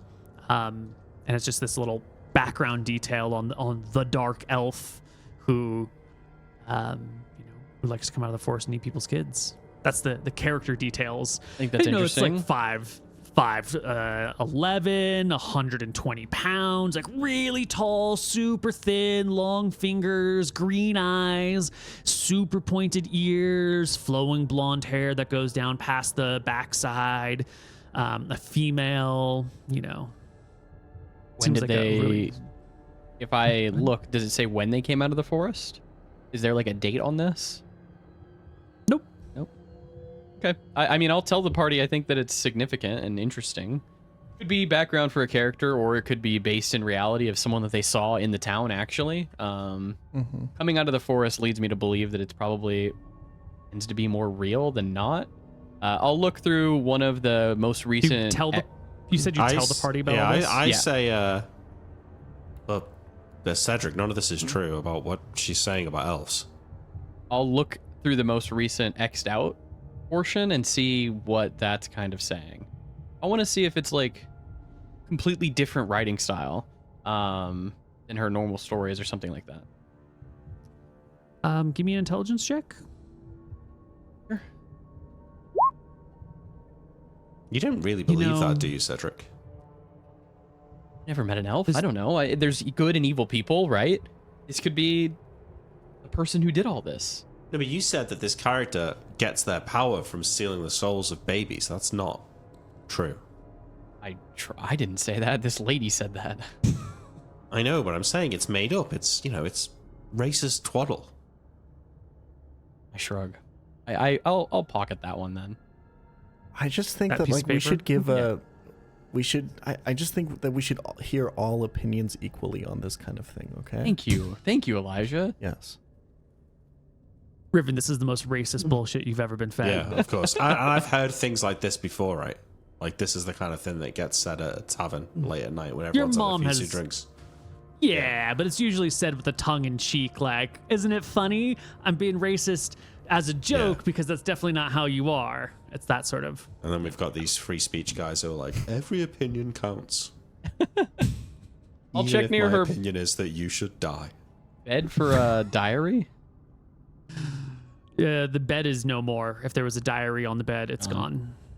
I'll check near it is what I meant. Like, is there like a nightstand that I can open? Yeah. If not, then No. I mean, we got- If you want to ransack the house, you can ransack the house, but there's some writings up at the front desk, and then the body, the corpse. I'll just. I mean, can I just fit her stack of writings in my bag? I don't care if You- they get crumpled up. It could be interesting Sure. later. Yeah, I'll grab the stack. I'll grab both stacks and just throw them in my backpack, and then we'll figure it out later. On the boat, Yeah. it's just free reading. I mean, why not? Writing at this time doesn't travel a lot. You got to be kind of wealthy to collect these things, so they'll have to be handwritten or magically transcribed. So you don't actually have a lot of like novels. Novels are a novel thing in this area, so you probably actually never read a nice like fictional story. The only sorts of stories that would have been written down would have been like important stories that really mean something. These are historical characters, and this is like true, pulp fiction. Be worth a lot of money. I mean, the papyrus alone, if you just flip it over, I mean, I can write shit on it. So yeah, I'll put them all. I'll grab them all. I'll put them in my writing kit or my scroll case or whatever I got, and then I'll put it back in my I think backpack. you're just shoving them in your backpack for now. Yeah, if I can do it in a way that I think is not going to completely destroy them, I would prefer to do it. But whatever. If you look around this room, you can find like a nice piece of cloth that you could stack all these papers in and then fold it over and protect the papers and tie it with a little bit of string. Sure, I'll do Totally. that. I'll do that for now. Yeah. Excellent. Sweet. Done. I'll grab both her piles, the X'd out and then the regular one. Done. I mean, there's nothing Okay. here. Yeah, as we go to leave, I look to my right towards the mudmen. And I look across the bay to the tavern. And then I look back to Elijah and say, so where are we going next? Riven, as you come out of the house and you look right, you notice down at the very, very far end of this, there's a little cave. Hey, It's not a It's big like- cave. there's like a cave down there. A cave. Oh, How big is this God. drop off here? This cliff? This cliff is probably 30, 40. So if you jumped from Maybe it and you 50 went into feet. the water, you would be fine if you could swim. Yeah, if you didn't hit one of the rocks. Because the coastline's not exactly dodge clear those, always. Yeah. If you could hit the water and the water was deep enough, you would live. No I problem. can't swim in my armor though. So this is That's right. wild work. Riven, if you want to go in there, I mean, we're risking our lives. Are you willing to put our lives on the line for this piece of You've been curiosity? chosen for a reason. All right, sure. Wait, hold on. You two can stay here if you're so scared. I'll go and look Okay, myself. yes, okay. Wait, hold on, Riven. As the agreed upon leader of the group, I strongly advise you not to go in there, especially not alone. Well, we could go to the tavern first, if you want. Are we really Was going to go this- all was the this way here back there before and then we- come back here? Well, that's what I'm thinking. There's probably nothing in I there. agree. We should check it out. You know what? I agree. Oh my god. That's- Wait, there you hold go, on. Cedric. Stop. I just have a personal issue with caves. like as a general concept, I think we as a group, I think there's skeletons everywhere, there's mudmen going around, and now there's this cave. What do you guys think we're gonna find in there? I don't know. There could be it could be that elf, that damn elf bastard. Answers, I think, is what we'll find. Something went that way. Adventure. We're here to learn. Are you a chicken? And Elijah looks over the. Cedric, don't say that. It's perfectly reasonable to be apprehensive about incoming danger. It's a perfectly normal human trait. Elijah looks over town and thinks about all the skeletons and the skeleton that's inside of him, and thinks about him looking like that. But also thinks back to his moment on the boat where he almost died and somebody else died. I grab Cedric's arm, Elijah's arm. I've got an idea. Why don't we call Rory over? Let's go in the that we're fucking ready cave. to Let's go. We're ready to make a quick getaway if something comes. Listen, as the group's leader, and I know we're scared to go in there. I know it's a scary looking cave, but I'm telling you right now, We're going in. if we die out here to some other bullshit like a falling rock and we never went in that cave, what's it all gonna be for? True. That's the spirit. Let's get our Let's go. asses in this cave. Would you not think we should maybe call Rory? I over think in we should case just we go need in to the make a cave, quick please, getaway? please. Before I change my mind. All I right. start going. Okay, let's go. The Let's go. party You get behind Cedric. approaches the cave. The I'll entryway lead. I'm gonna is lead with pretty- my shield. pretty short. It's only like 3 feet high. You're gonna have to like get on your hands and knees to crawl to get into this area. And inside, it's gonna be very dark very quickly. You're gonna need a light source. I don't think anyone packed any torches, but this is a town filled That's not with torches. true. I have and 5 candles. torches. Oh, beautiful! baby. There I you got go. everything. I'll hand one to the wizard who doesn't wear armor. Okay. Yeah. I'm going to be able to get in easier than you guys, right? I'm smaller than you. I'm also not wearing a breastplate. So why don't you Are you going to be able to use outside your ready to sling fight? with a torch? Because if not, then I think it should go Definitely to the not. guy who can actually one-hand fight. Well, I just mean that maybe I go and see what's inside the cave and you guys wait outside rather than trying to squeeze in and getting attacked. So you want to go in there and then come back out? That seems fine. Yeah. Yeah. You could even set up an attack and an ambush if there's something coming out like a bear. Exactly. Give me the torch. Give you one of my torches. I'm taking it off my character sheet. I want it back. All right. You Okay. can light the torch. I imagine you have a fire kit with you if you have a torch. Tinderbox, Neil. Tinderbox. There you go.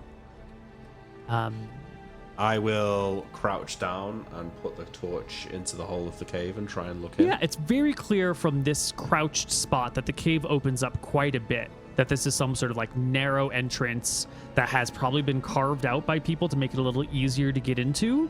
And back within there is like standing room.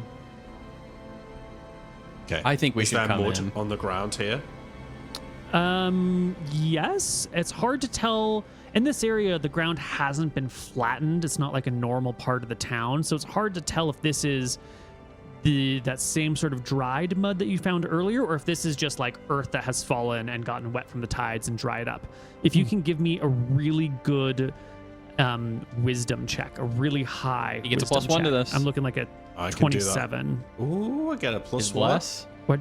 Oh, baby. 35. This is natural, normal mud. The last bit of weird mud is just 10 feet behind you. But this, This area isn't here, even the same mud. yeah. Okay, I feel emboldened by that. All right, I'll check first. Assuming it's safe, you guys should follow in the space inside. right. So I throw the torch in front of me, and then I scramble through and pick the torch back up and stand up. I quickly scan around me, getting ready to run if I see danger. You scamper through this narrow opening. You end up on the other side in a nice big cave. The Bartender. light that you have doesn't even reach the back wall. Okay, I enter. but there's no immediate danger. No immediate danger. I call out, "Hello, Is anyone here? I stand up next to you. Have my shield Yeah, out. I wave the torch. Come on, Elijah. Right, come in. I follow. Okay. I get a tingle down my spine as I realize that I'm finally on a real adventure. The walls here start off narrow and grow very quickly. The ceiling starts off shallow and then ascends to beyond torch range pretty fast. In front of you, your torch has like 10 feet of dim light and 10 feet of bright light. You know, an entryway that's maybe 15 feet across. Don't forget though, I've got 60 feet of infravision. True. So That is true. If you, oops, I'm doing this wrong. If you hold the torch behind your head, so it's not like screwing up your dark vision. If you hold it back here, like You you probably would want just to. hand it to Elijah, right? yeah. I'm not going to assume. No, I guess he does. Up to I guess him. he's gonna stand there with his torch behind his head like an idiot. Yeah, whatever. Just do it. They're doing their thing. They're You're doing right, their yeah. best. Wait, deal. sorry. I give Elijah the torch. Oh. Elijah can hold it in his offhand, right? Yeah. I'll hold it in my offhand. Sorry, I yeah. did say that a few times. I think I was breaking Oh, up. you're Yeah, Discord is fucking hard right now. acting up, yeah. Yeah. Yeah. All right. You enter. Everyone is here in the cave. Your night vision's Okay, so kicking can I see the in. back wall now? Yes. But first, we're going to take a short break. You've entered the cave. Here we are on our map. It's pretty deep. You can see the very back of it, Riven, but it clearly extends to the left and to the right, and there are areas that are blocked that you can't quite see. How high is this wall?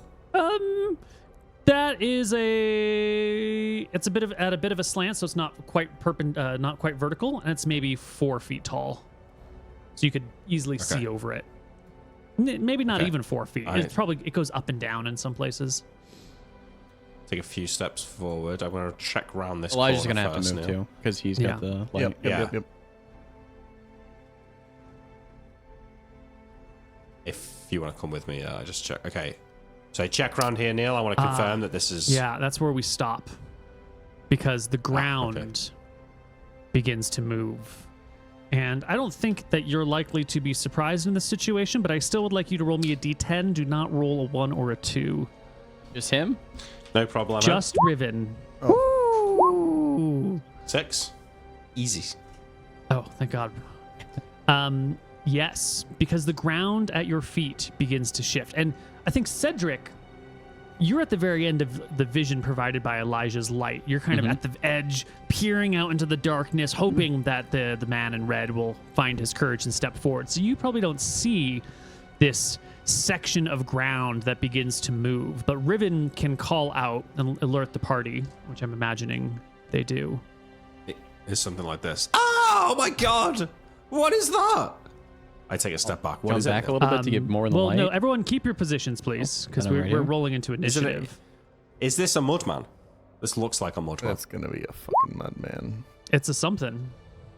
It's a brown slime. Guys, it looks like a brown slime. Everyone, we're just rolling a 1d20 for initiative in this campaign, Whoops. if you all remember. Got a 16 high high is is good. first. Wait, I thought low was better. Can I roll again? No, I'm sorry. You're not sorry, though. Admit that you're not sorry. I'm not sorry. I just say that to sound nice. You Yeah, it's fucker. gonna I be a while picked for it me, up but from I'll my come down- British I'll come out. ancestors, okay? Where they're just Oh, nice okay, up front and then stab you in the back with hurtful comments. Yeah. Um, Yeah. Conveniently leaving the bar where you throw all the tea in the sink. Okay. just thinking about the British people I've met who seem so nice to my face, and then through friends I hear that they're talking shit about me.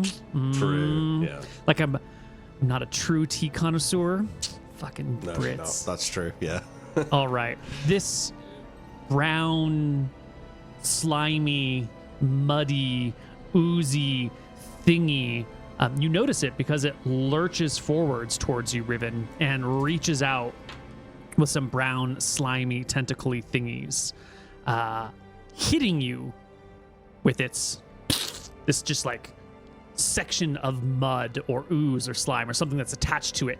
And then once this like little projection hits you, the slime just begins to flow through the projection and just build around you. And you shit. are grabbed by this creature. Okay. No damage though. No, Okay. Get it off me, Elijah! Fire! Cedric. I can't see anything. So how do No, you you want to can't do? see Yeah, how do anything. you want to do stuff like this where my whole turn is going to be nothing because I think you're just shit out of I'll do a luck chant of because- peace and that's it. Ah, there you go. Excellent. What does Or chant of Peace protection. do? It gives everybody 1 HP. Excellent. They got to be within my aura, which I think is like 5 feet. So I'll move a little bit near where I hear Riven calling out, Mhm. and then I'll stand kind of like Can here. you really can't see me from where you are. No, Elijah's light is. I I Very mean, I can small. see you, and I can see you because it's giving me some sort of infravision, I think. But Neil Yeah, can why check can't my you see view. I don't know. Riven? I think Riven's giving off some light. Yeah, for some reason your token is shedding a smidge of light. I don't have any on my token aura. There we go. There now we you go. should be Yeah, lost now to I the can. Yep, shadows. perfect. Perfect. Yeah, but you can hear Riven. You can step forward, extending your aura of peace, which gives temporary HP number 1 to everything adjacent to you. I am shouting, Elijah, fire! Fire! It's got me! Elijah, it is your turn. I run towards the noise with the torch. Yes. Into view comes whatever the fuck this is. Yes. This large mound of mud that sits maybe, 3 feet tall or so, kind of slumps off to the sides, and it's got like a little projection that's attached to Riven's leg, and like the mud is just like, or the slime is flowing through the projection and wrapping more and more and more around Riven's leg. I draw my rapier and from it I cast burning spray onto the slime. Fuck yeah. Excellent. Roll me, I think it's just D3 plus 2 from the edge of your rapier. I feel like you always rolled a great. 1 on that. A total Yep. of 3 damage to the slime, which feel like I does should've just seem stabbed it. whoops, which does seem to Oh. do something. The slime stops moving through to Riven. That little break, that little appendage that attached it to Riven sort of desiccates out and then snaps and cracks and drops to the ground. Riven, My god. it's your turn. There's still a huge clump of this stuff stuck to your leg. It weighs about 50 pounds. So, So I'm still grabbed. yeah, well, it's the same term, maybe less than 50 pounds. 30 pounds of weight has been added to your character by the mud. It's no longer attached to the main organism, but there is this caked 20-something pounds of mud on your leg. I am panicking. I imagine electrical charge coursing through the ground here, the floor of the cave, and finding its way, like slowly starting in the soles of my feet and slowly rising through my legs before holding my palms out and feeling the electricity crackle in my palms. And I grab at the propulsion, not propulsion, the thing that's like sticking out and grabbing my leg. I'm gonna shock and grasp the creature. Excellent. Put the spell into chat and make me roll to hit. Yes. So, that's initiative. How do I put the spell? Just click it. There we Okay, go. there we go. So it's. I don't need a roll to hit, do I? It's just D8 plus 2. D8 plus 1. When the sorcerer casts a spell, you have to touch a creature. It's already touching me though. So. Yeah, but the bridge between you and it broke. Wait, No, you said it was still holding onto my leg. I'm sorry. I think I might not have communicated clearly. The part that was already attached to you is on your leg, and then the strand connecting the part that was on you to the main creature had dried out in the flames and shattered. Oh, okay. In this case, then I don't cast my spell. Cool. And I would like to rotate around like this to give the others some space to get in and fight. And I'm going to attack it with my short sword. Excellent. You whip out the short sword and plunge it into the body of this creature. 17. Fantastic hit. Roll me damage. I'm just acknowledging that I know it's not going to do any damage based on how you said it was a fantastic hit. 2 damage. points of damage. Your blade slips into the creature and pulls right back out, seemingly unaffecting it whatsoever. Marvelous. The slime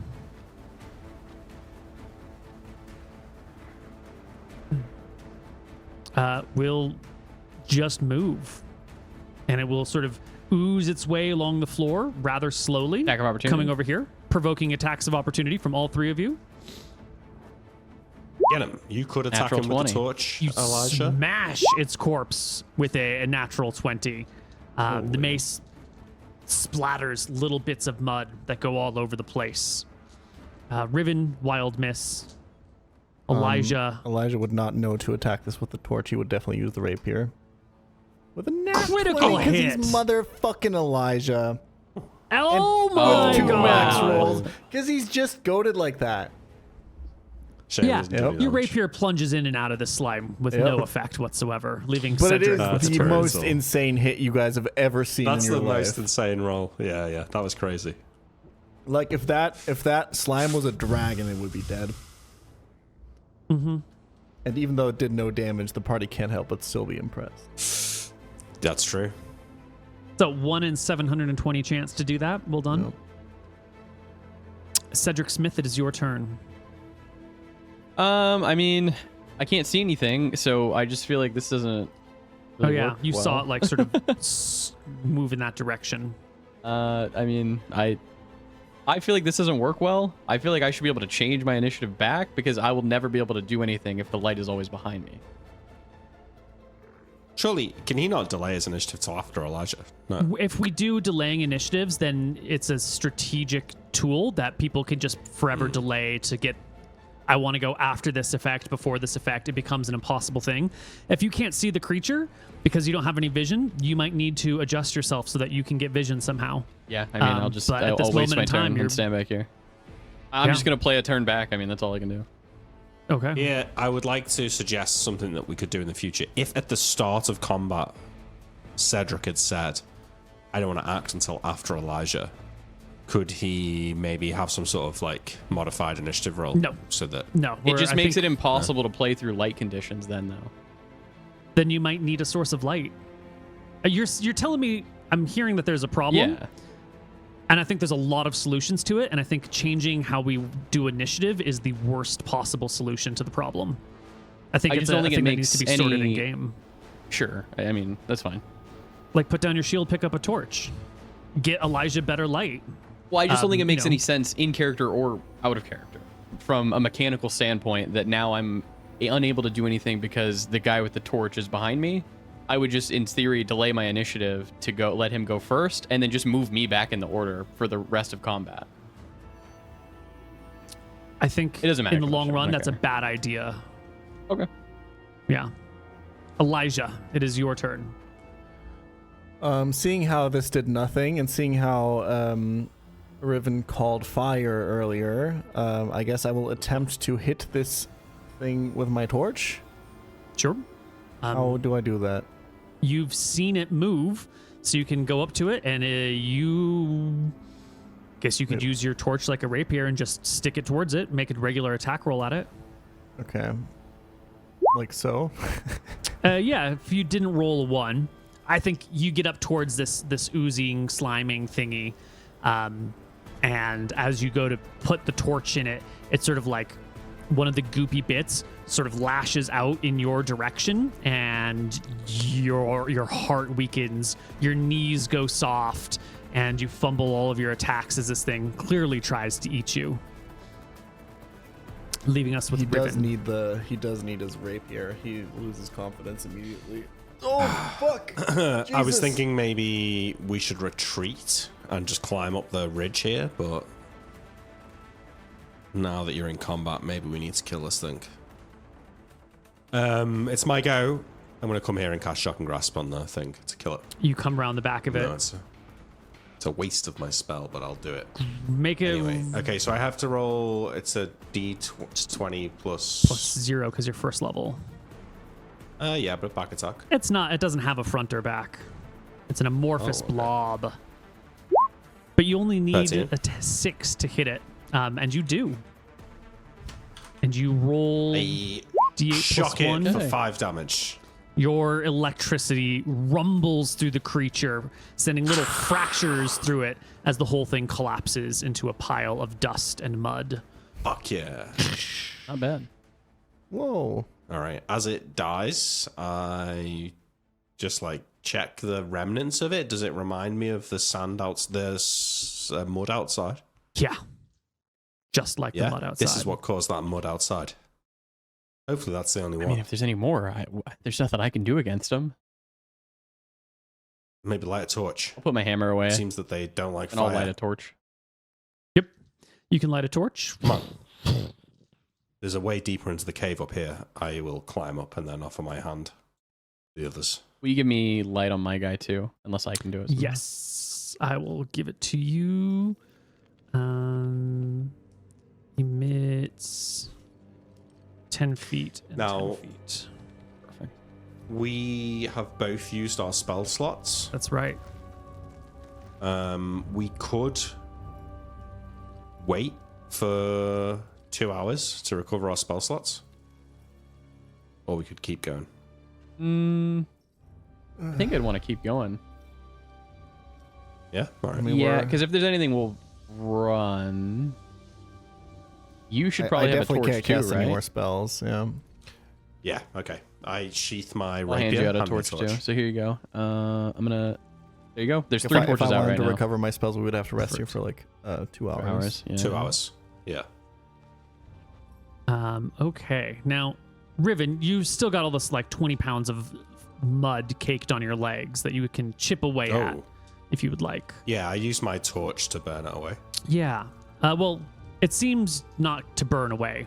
It seems like natural mud that's just caked on you very heavily, very thickly. I ask Cedric to use his hammer to like smash it off. Put my torch on the ground and I'll pull out my mace out of my bag and I'll smash your yeah, mud it off, crumbles. And in its wake, you'll notice you wear pants, right, Riven? Yes. You'll notice your pants are frayed and damaged. Yeah, you definitely got pants on, or boots, or all of your on the area underneath where that mud was caked. All of your clothing is sort of like damaged and disintegrated, and your once mildly your legs with once gentle hairs across them are now silky smooth, and the flesh is a little tender. Mud monster would be great for a spa. Yeah, absolutely. Do I feel like the fabric of my pants has degraded in the same way as like it's disintegrating through age? It would be hard not to draw those conclusions. This mud monster just went in there and murdered the entire town? That seems... I mean, it seems unlikely, Yeah. but perhaps there's answers deeper in the cave. Right, let's keep looking. Yeah. And it's right around here that you'll This notice. way, guys. You'll notice down this direction is another little tiny crevice. It's small. You would have to lay down on your belly and crawl any farther forward. But at the same time, while you're noticing that, you've got 3 torches going now, and you can see the walls very well. And on the walls, all over this cave, are drawings. Drawings of a stone tower on top of like an upside down triangular shaped rock, very roughly triangular shaped rock. And that appears just to be there. And it's made in different places at different times. Sometimes it's a stone tower. Sometimes it's a little hut. Sometimes the rock is like very angular. Sometimes the rock is a little bit more wide. And then you'll see other marks and graffiti, little bits of text, names carved together within hearts. Other times names that have just been like carved out. Some of these are painted, and some of these are like chiseled into the walls, but this area is highly decorated. Do they look like, do these drawings look Interesting. ancient? Some of them look pretty old. Some of them are very rounded on the edges, and others seem fairly fresh. Do I have any... I throw out a history ancient check for what this drawing is? Yeah, go for it. Natural 20, natural 20. You know, if you didn't know any better, it'd be a floating tower. That looks like the floating fortress. By the gods, you're right. Oh, What is this? I come up to the wall and like run my hands over the drawings, Neil.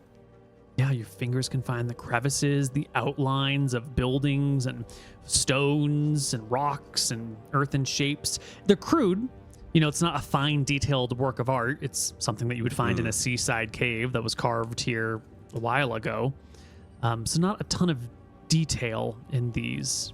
Are there any other crevices, or just this one to the right? Yeah, You can I keep check. searching. I keep searching now, and I also Yes. check for secret doors along my way. There is another such crevice up on this top area. Very thin, very narrow. Someone would have to lay on their belly and crawl through.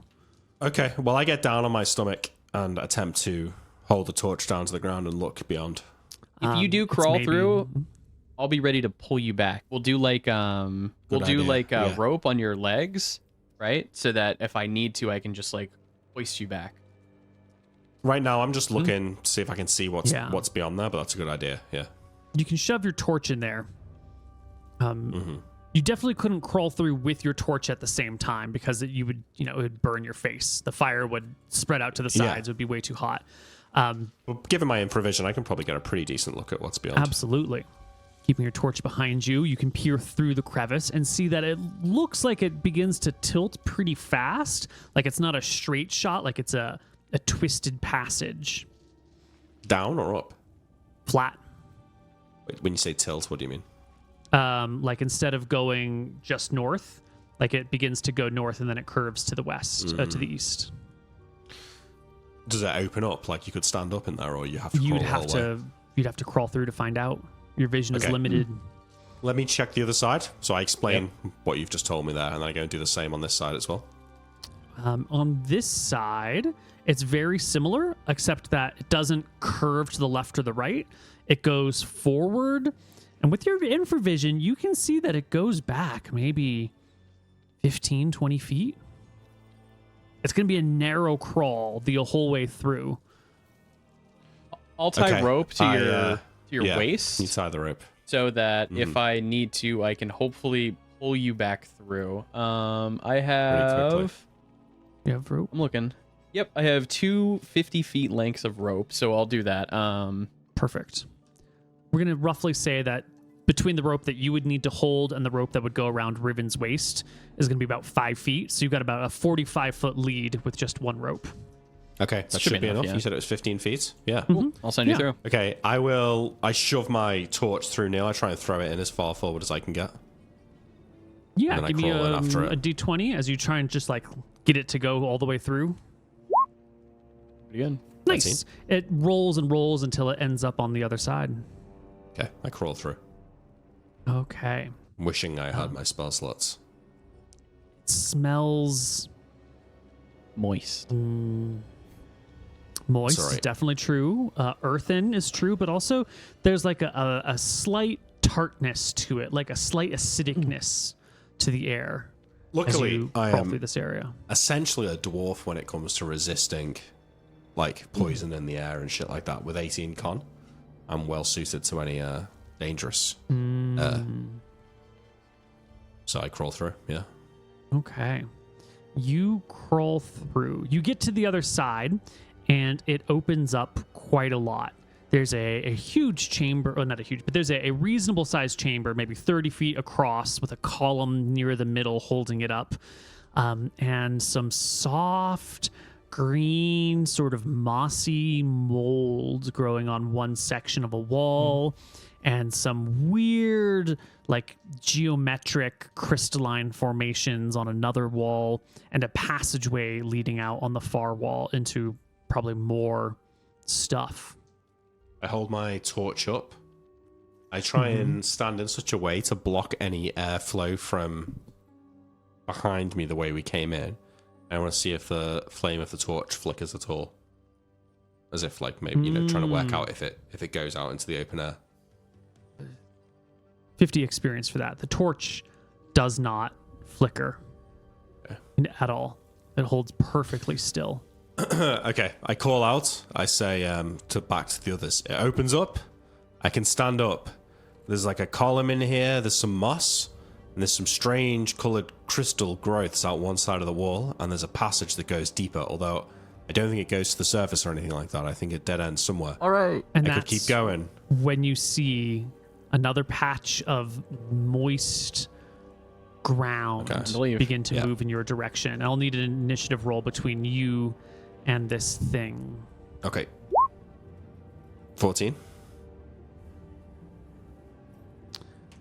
14 versus 3. I need to get onto the right page. I'm just going to redo it over here.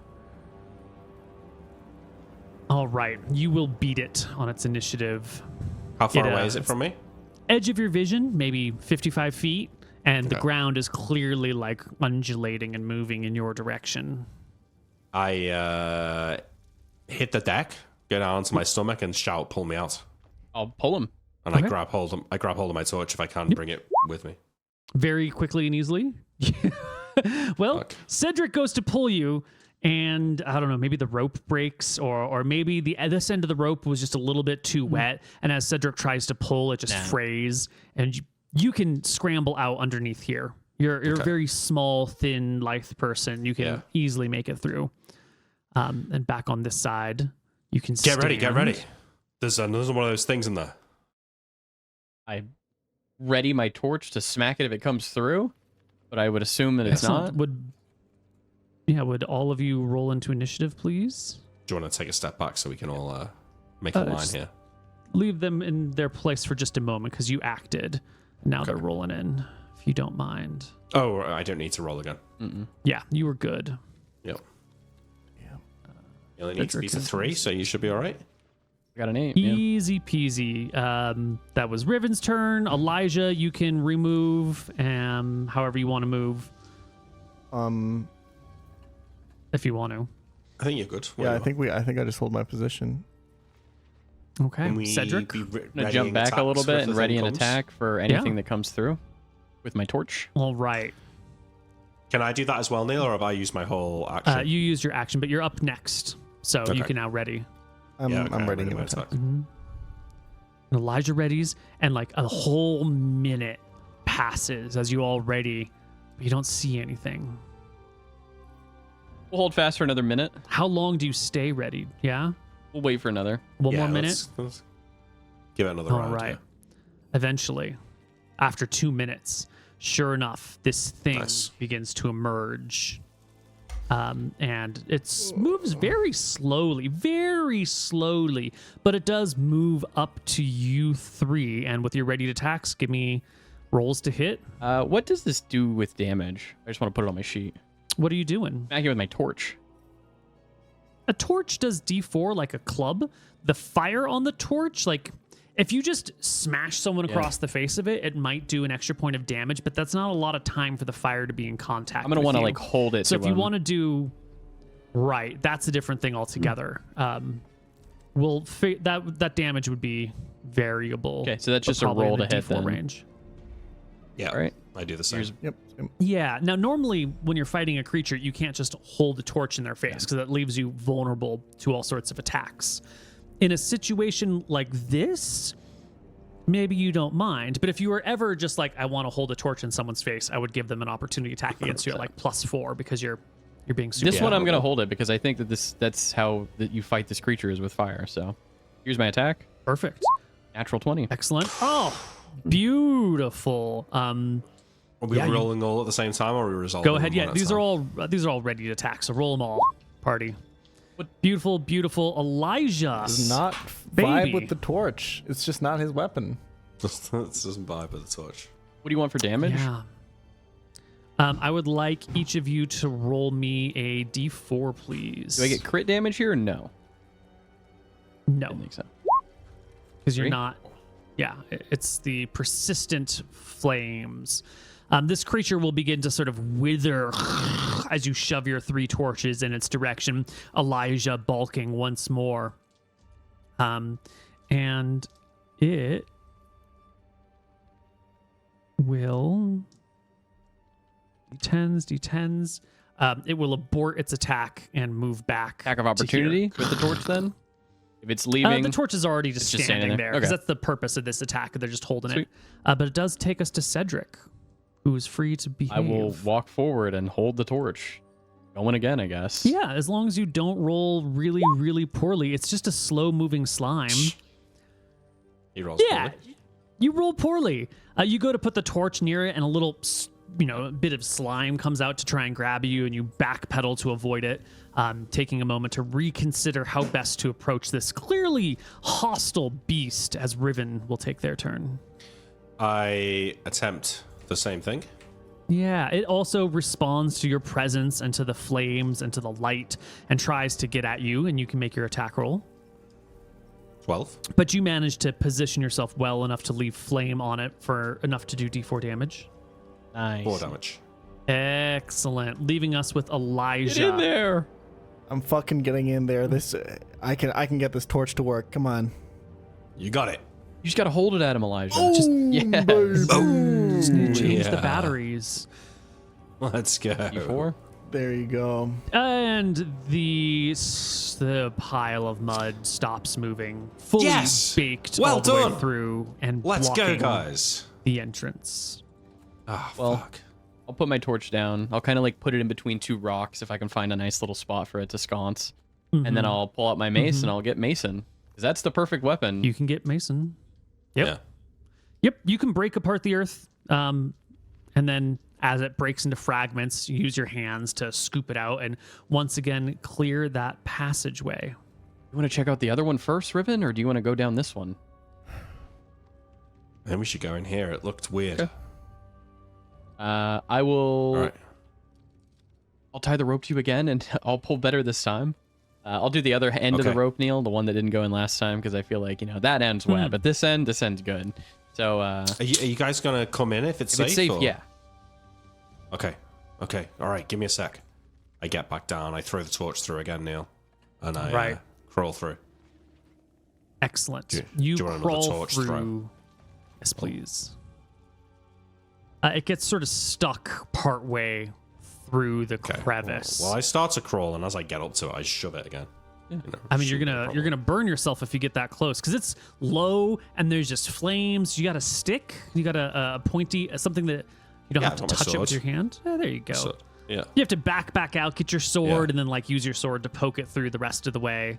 Yeah. It'll sputter as it picks up little bits of moisture, and once you get to the Mm. other side, you're gonna have to give it a moment to wipe Yeah. the dirt off and tend to it, which will Yeah. sort of damage. As your he's doing vision, that, but I'll it's reach fine. into my flour sack, and I just want to grab a little flour, and I want to see if there's like kind of a breeze in here.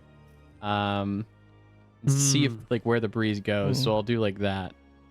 Yeah, you sift some flour, let it fall from your fingers. Go ahead and take 50 XP. Great idea.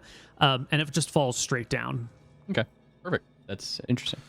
Okay, Neil, I get through, and I stand up, and I wait for like a full round, a minute, make sure nothing else is attacking me before giving them the signal to come through. Okay. The others are going to come on through. Now, Cedric, you're a hardy man big guy. with good strength and a breastplate on. For you Can't to fit get with the through breastplate? this, well, it would be if you didn't have the breastplate, you could squeeze through. If you do have the breastplate, it'll be a series of strength checks to get through. And given enough time, you'll be able to squeeze through unless you roll like some natural ones and you get stuck. Well, how long does But- it take to take off the breastplate and put it back on? A couple minutes.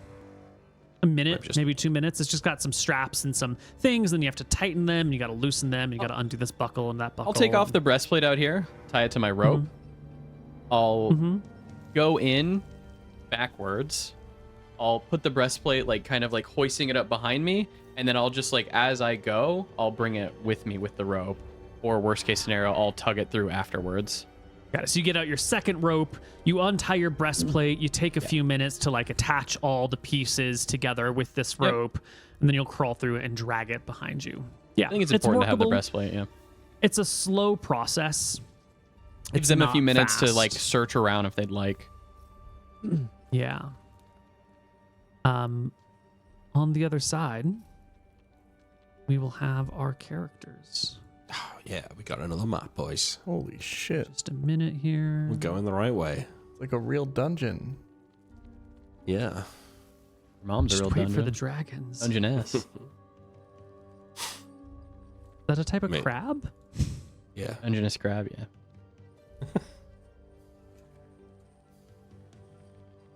By the way, there's something weird going on with Purple Worm. I don't know. Yes, Oh. it's aware. I'm aware of it. I will try and fix Okay. it as Sweet. best as I can. It's not my domain, but I've been trying to manage it because the owner is has just disappeared. Dead, probably. He's dead. Yeah. He ran into a displacer beast late at night. Happens to the best of us. I'm going to bring you to a new map. Try not to move your tokens around. Okie dokie. Yes. Can we denote the hole that we came through? Yeah, That if it's we need right. to get back out. Oh, it's right Right here? here. Perfect. Yeah. Thank you. Okay. The party in this new area. I do believe that our cameras, our viewers, will see Riven's vision, and you won't really notice the other people's vision. So you're going to be able to see a lot more than Cedric or Okay. Elijah could for the viewers. Guys, just wait here for a second. I come over to these crystals here, Neil. Right. Yeah. As a sorcerer, I have an innate connection to magic. Do I feel magical energies in these crystals? Do you I try. have a detect magic spell? No, I don't. But I try and touch the crystal, okay? And I want to try and recharge my magic power through the crystal. Excellent. Yeah? Yeah, you touch them and you try and channel the crystal, hoping it'll recharge. But willpower alone is not enough to do this. You're not sure what maybe you have to eat it. Maybe you need to bathe in it. Snort it? Are they glowing in any way? No. They're just sort Okay. of purplish, quartzy chunks coming out of the ground. I will pull out my short sword and use the short sword to try and break off a hand-sized crystal. Yeah, it comes off in your hand. In fact, it breaks a lot of the crystal along with it. Doesn't appear to Okay. be a very sturdy crystalline form. And when you hold it in your hand, with the torch behind you or whatever, you can see it's not a particularly clear crystal either. It's fairly fractured throughout. It's not impressive, then, is what you're saying. I mean, it's Is still it a cool unusual? crystal. Have I seen stuff like this before? It might be the most impressive crystal that you've seen, but Okay. I think your mom has told you stories or had told you stories of really cool crystals. And this doesn't quite measure up to your imagination, but the sheer volume of available crystals on the ground here is quite large. Walk over here and try use my innate detect magic as well. Yeah, okay. Assume good idea. nothing. I'd like to try and get a good specimen. Is what I would like. Sure, you can spend some time sorting through these. Cedric, you reach out with your senses, feeling for this. Yep.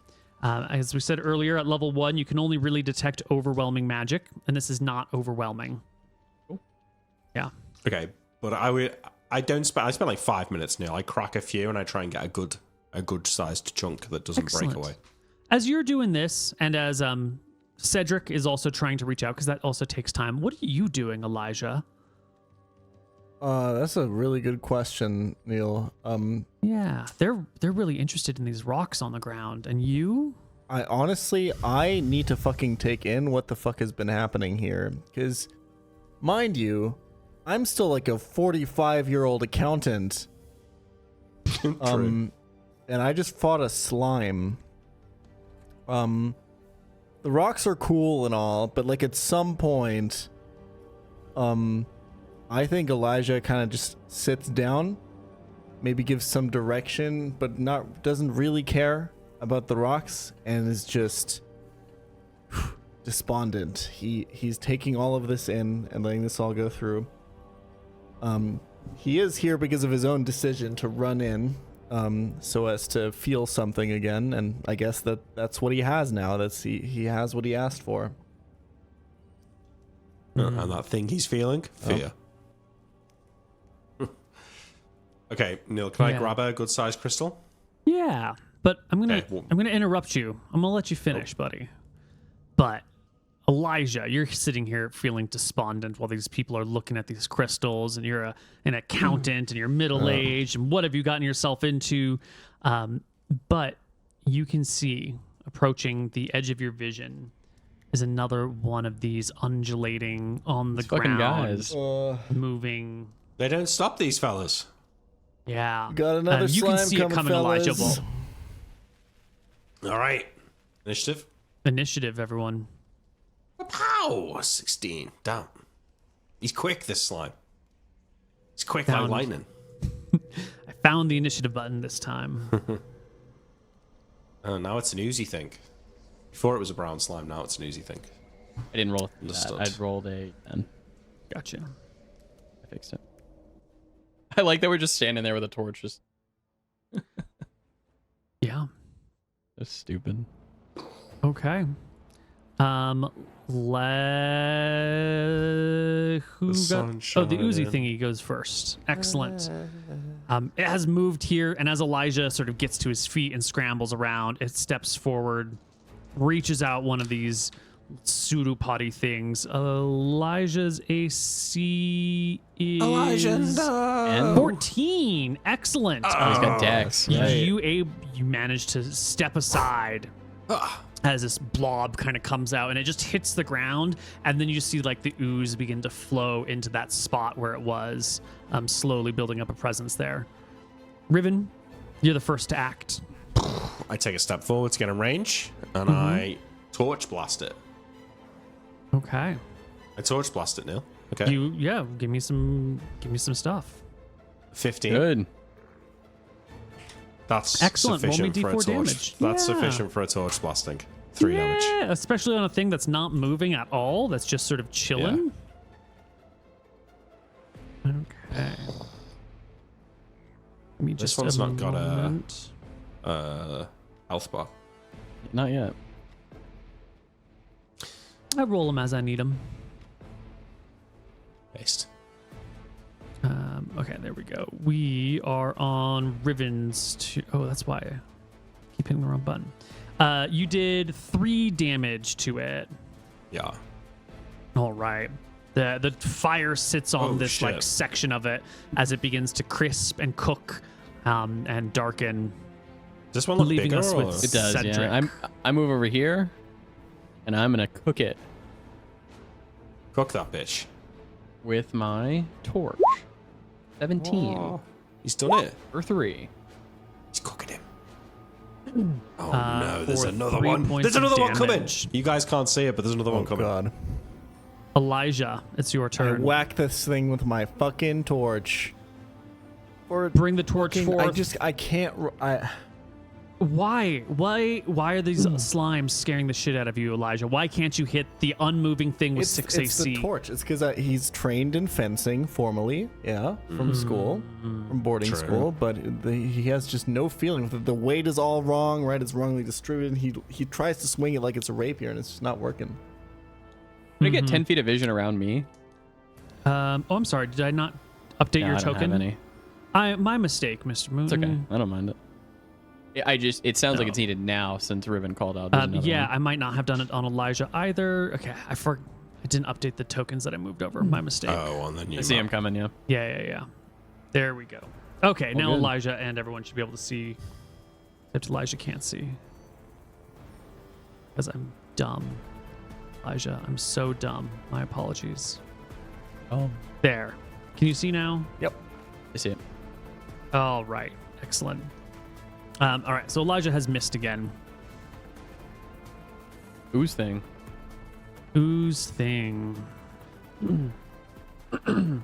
Oh no.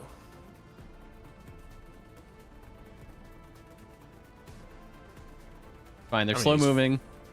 These fucking things are there. Oh Jesus! I think there's 3.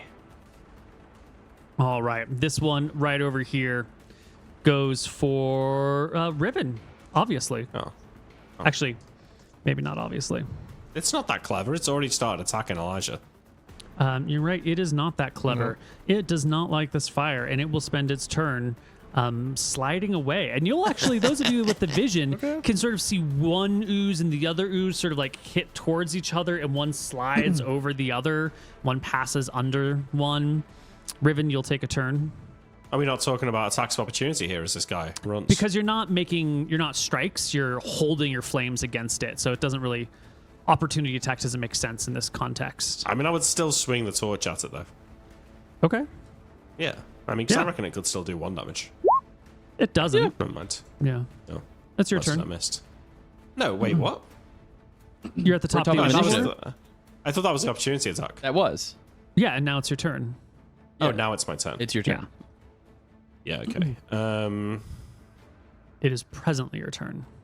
I don't really think that I should be the one tanking it, given I've got the lowest AC. So I think I'm going to ready an attack here. There. Okay. The next creature will go, and it will begin to slide on in, and you're ready to shove your torch in its face and hold it there. That's a hit, I think. That's good enough. You can put the torch next to the creature as it begins to take damage. 3 damage. And it will also sort of just back out pretty quickly, avoiding the flames, leaving us with Cedric. I'm gonna move a little bit because I think that we want to have like a united front. So I'm gonna move a little bit over here, and I'm gonna ready an attack for whatever comes next. Okay. And I'm gonna start also. I think I'm gonna do a chant of peace. Yeah, chant of peace. It's easier for us to hit them than it is for us to hit us. So I'm gonna do a chant of peace, which will make them lose -1 hit to all physical attacks. I think that's good. Perfect. Okay. I also don't know if what Elijah. we're doing is a physical attack technically, because we're just holding it out there. But maybe. Elijah, it is your turn. The slime just retreat? Yeah, Yeah, they're retreating upon taking damage. Yeah, I think we. Come forward and then they back out. I will. They're all like... Sorry. I'll stand like that. I'll stand with everyone else. I'll just ready an attack. Ready? I'm Just not ready running attack. after them. Yeah. Yeah. This one will ooze along over here. Damn it, that clever no look. Hitting it. It will get to you, and you can shove your torch in its face there. 20. Excellent. Burn it for some damage. 4. Nice. Excellent. Get out of here, and this slime. one will also then just sort of back off a little bit as it takes No, some towards our damage. exit. Fuck. And this one will move in, giving Riven and Elijah an opportunity. Yep. Get him! Oh, I missed. Riven misses. Elijah shoves hits. your torch. This thing keeps reaching out, like trying to grab at you, Riven, and it's hard to get your torch close enough that you're not also exposing your arm to be weighed down and dragged into the earth. Elijah, please roll me d4 for damage. Shit his ass. It's enough. It's enough. Scare We him off. Wow. Oh, this one sucks. Oh wow, that one sucks. Yeah.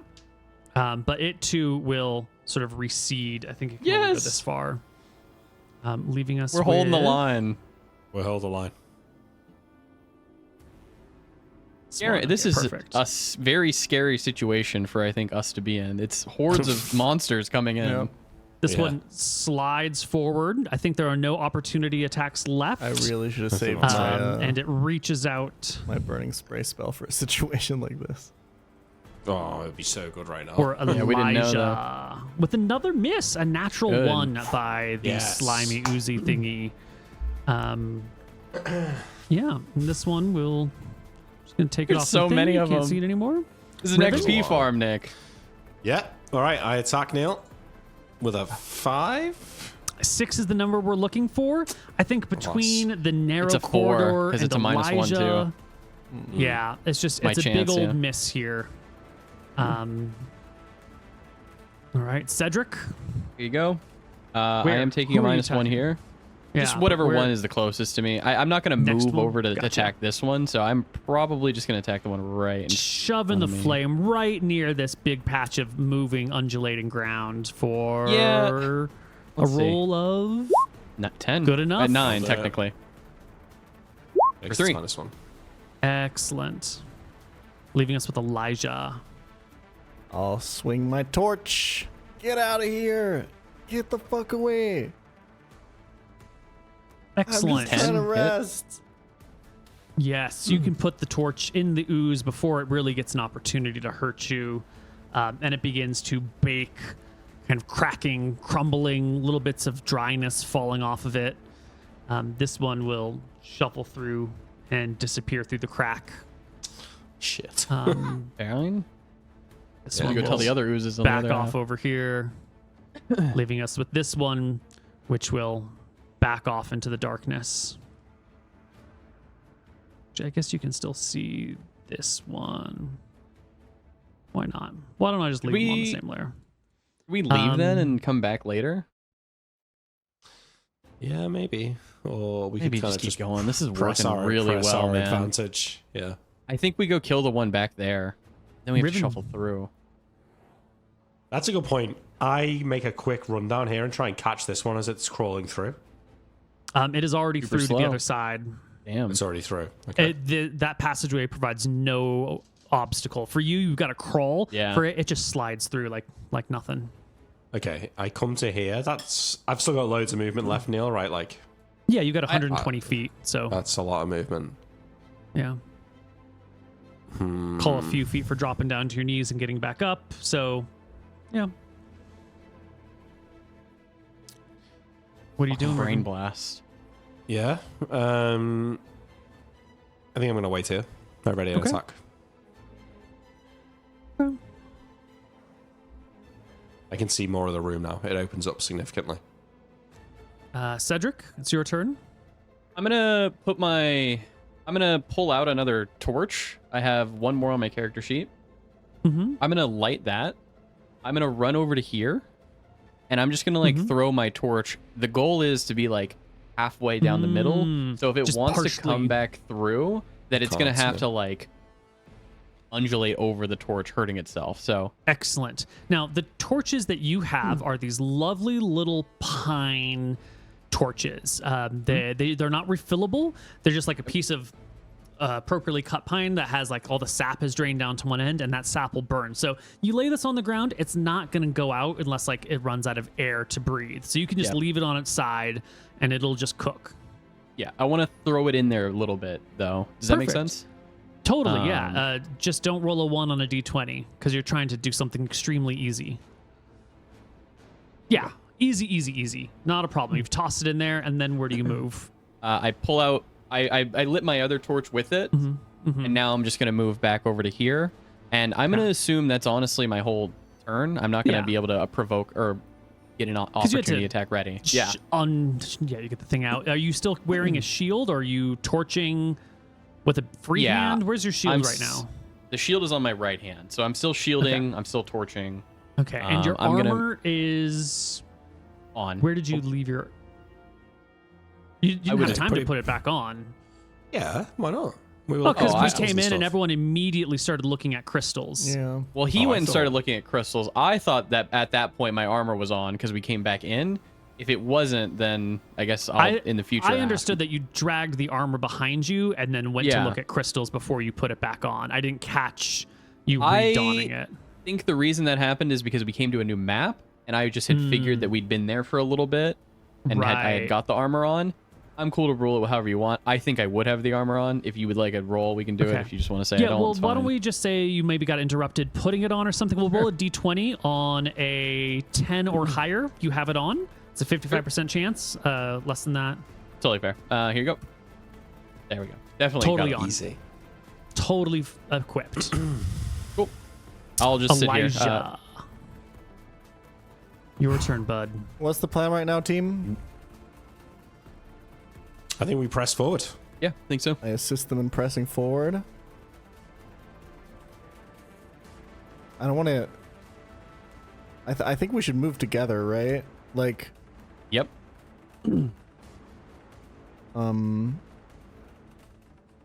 It's yeah. We're just I doing mean, a I can- slow move together, which is what's happening right now. yeah.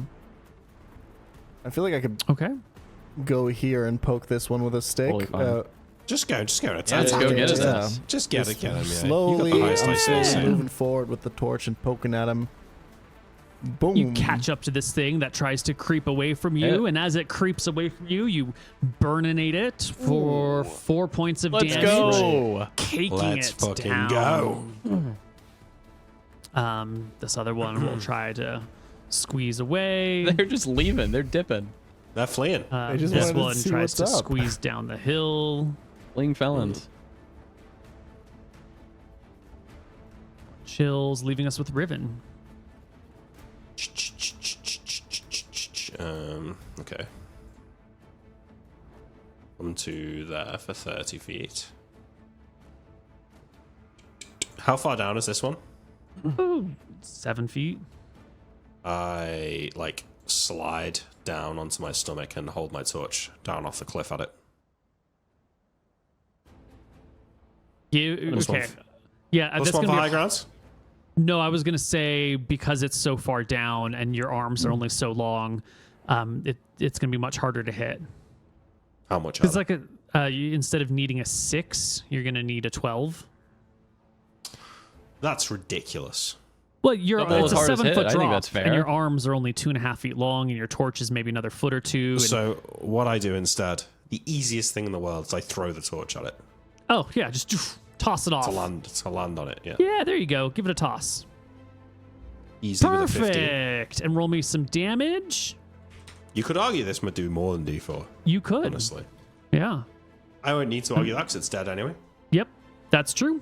It burns, and I'm going to take your lighting off of you and drop a torch down here as soon as I get a torch icon.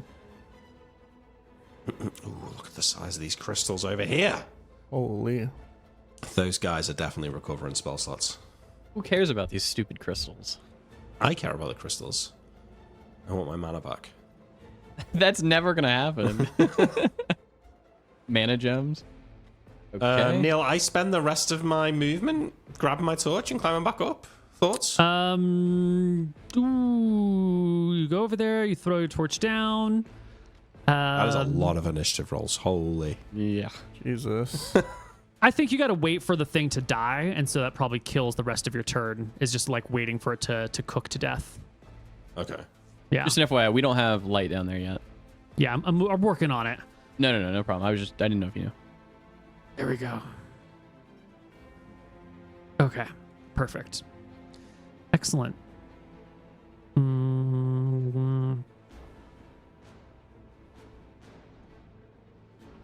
Okay.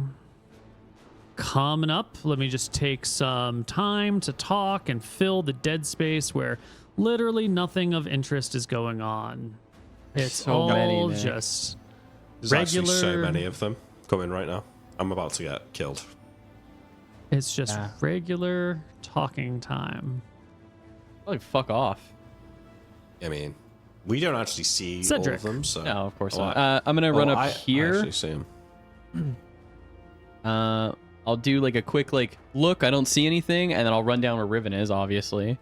So that is like 30 feet, and then I'll run down to here, and I'll ready an attack. I mean, Neil, I whatever's see, coming. I see this horde of them coming down here, right? Just at the edge of my vision. I can see like 5 of them down Yeah. here.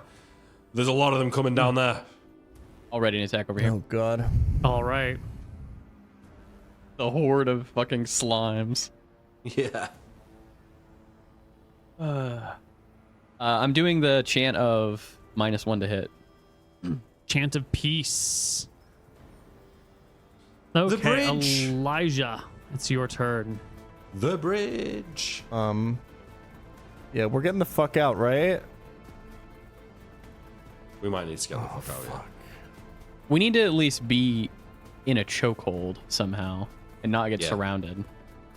But I've left my torch. I'm not sure I can I have another, but yeah. get that back. I mean, there's probably loads of torches in the town. You brought 5 torches? I brought You 5 can- torches. Okay, you have 1 more torch I have in your one more backpack. on me. One's back there. There's 4 here, and there's 1 more in my backpack. Yep. Elijah. We gotta find a position. I kind of, guys, I kind of like it back here. What do you think? Yeah, I agree. I do like it back there as well. I hold my position here and I ready an attack. Yeah. Okay.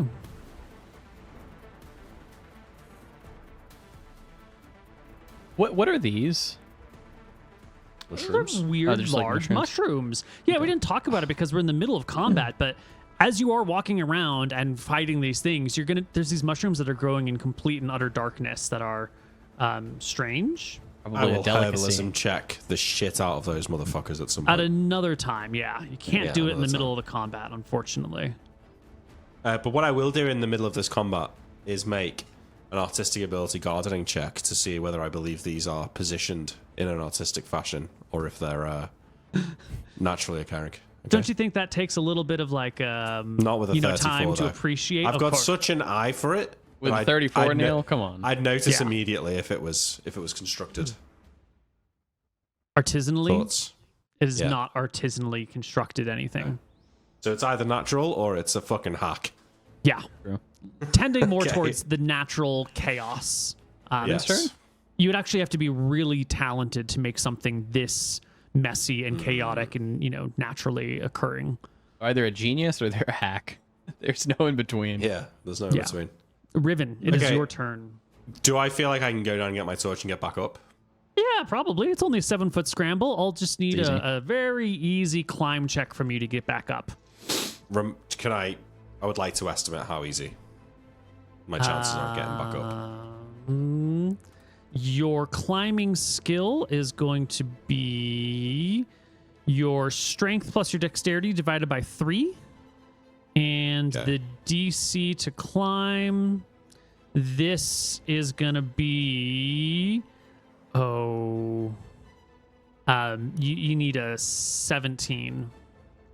Okay, That's less than that's less than high. 50% chance, so I don't think that's worth it. Okay. Oh, because you've got low strength. Yeah. And dex, An average dex, yeah. Okay, so I will grab a torch from Cedric, Yeah, it'll Light take a it from round it. to do that. light it from his, and then back up into the choke points with the. Yep. I assume that's what we're all doing. Mm-hmm. Yeah. All right. But I suggest that we might want to retreat since there seems to be a metric shit ton of these things coming.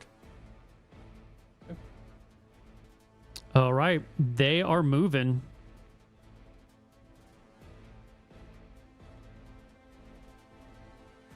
Cedric, your turn. Nothing came to attack, huh? Nothing came to attack. All right. Then I'm going to move all the way back here. Mhm. I think we should go back to our spot, like Yeah. here, right? I'm going to even keep... Yeah, I'm going to keep going. I think this is a great spot, so I'm going to kind of stand... You're backing I guess up. because of how the movement works and everything is I want Elijah to be able to get out. So I'm going to like go here and take an attack of opportunity, or I'm going to ready my attack and then I'll move next round to keep going. The ideal spots are like Elijah here, Cedric here, and Riven here. Because you guys have both got 14 AC. It was really good. Yeah, I agree. Okay. I guess I'll just move here then because that'll give them the chance to jump to here. Yeah. Okay. Ready to attack here. Here.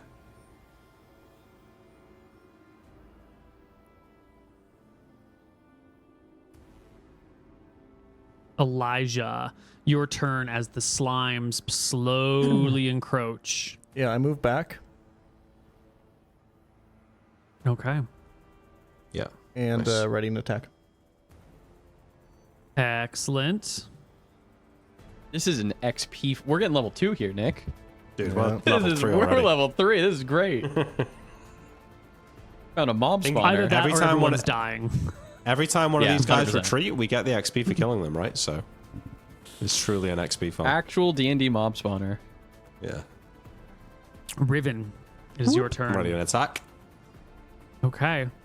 The party does not seem concerned that there are too many of these things. I don't There's think so. no concern that they're about to be overrun. They're going to hit eventually is part of the problem. That is part of the problem, yeah. And actually, and if we wait, we might not be able to retreat. True, there's a lot It's of fine. them, too. Cedric, it's your turn. They're coming for you. Maybe we should retreat. No, but my The armor's the DM on. just told. The He DM did. just He told us did. to He retreat. really did. Yeah. No. Oh shit! We should. Or am I just making you feel afraid? He's scared. He's scared. Cedric has a He's good. moment of like fear, but really, what we've seen every time is if you hit them, they run, and Yeah, we've seen we it only time need and a time 6. again. So unless it's gonna change dramatically, we keep Yeah. going. I keep chanting my attack one, and I Yeah, unless keep my more ready to than attack. 3 can get to you at one time, because you only Yeah, get which I don't one think they attack can per here. round. Well, they can't because they Okay. retreat back. They can go over each other. All true. right, Cedric, you ready your attack? The next one comes on forward. After that, comes on down. If we need to retreat, we can all just throw our torches here and back Yeah, that's out. what I was thinking. That comes forward. This one We ain't approaches to retreating. you. We're Yep. getting level 2 today, boys. This is my ready to attack. Yep. Okay. Here's my attack. It's 12. Excellent. Easy hit for 4 points of damage. And then your turn is actually it's Elijah's turn. I was just cycling through them. Yeah. Does it flee? Wait, so question. Did Um, that get there before my turn or not? No, it was your turn, and then I didn't move the turn order, but I moved the monsters because it's easier to do it that way. Got it. I was just And making so sure it it wasn't going to moved get on 2 its turn. attacks. Right, Correct. right. Yes. So it burns, and Elijah takes a turn. Hold attack it. Are we not attacking? Is that the call? Was that a call? It doesn't in the go to group? flee? No, I don't call it. Because that's not what Elijah thinks. Do your thing. Yeah, fucking attack it. 5 is a miss, I assume. 5 is a miss. It's not going great. What do you mean, Neil? We've This is fine. literally not taken any Yeah. damage. Perfect.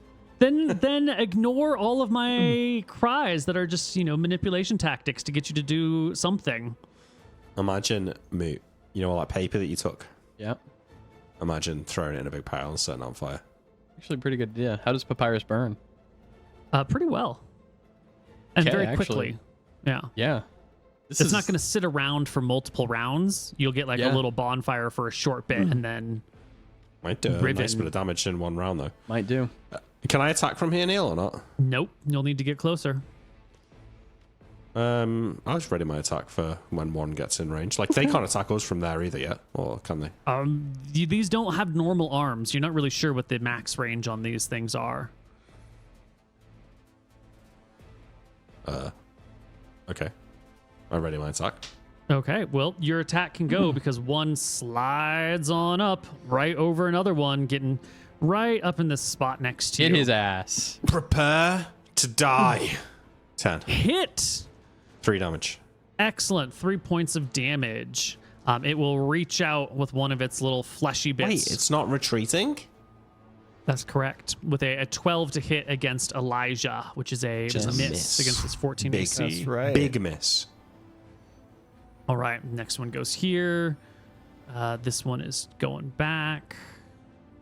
This one is going forward. Oh, it's Cedric. fucking bonfire time right now. Yeah.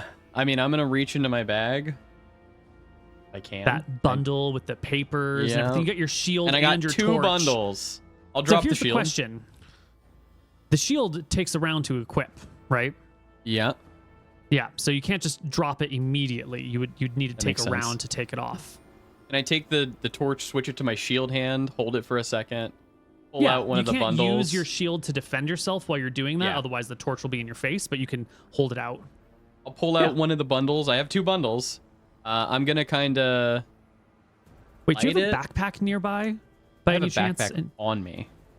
No, Mr. Moon, the human being in your house.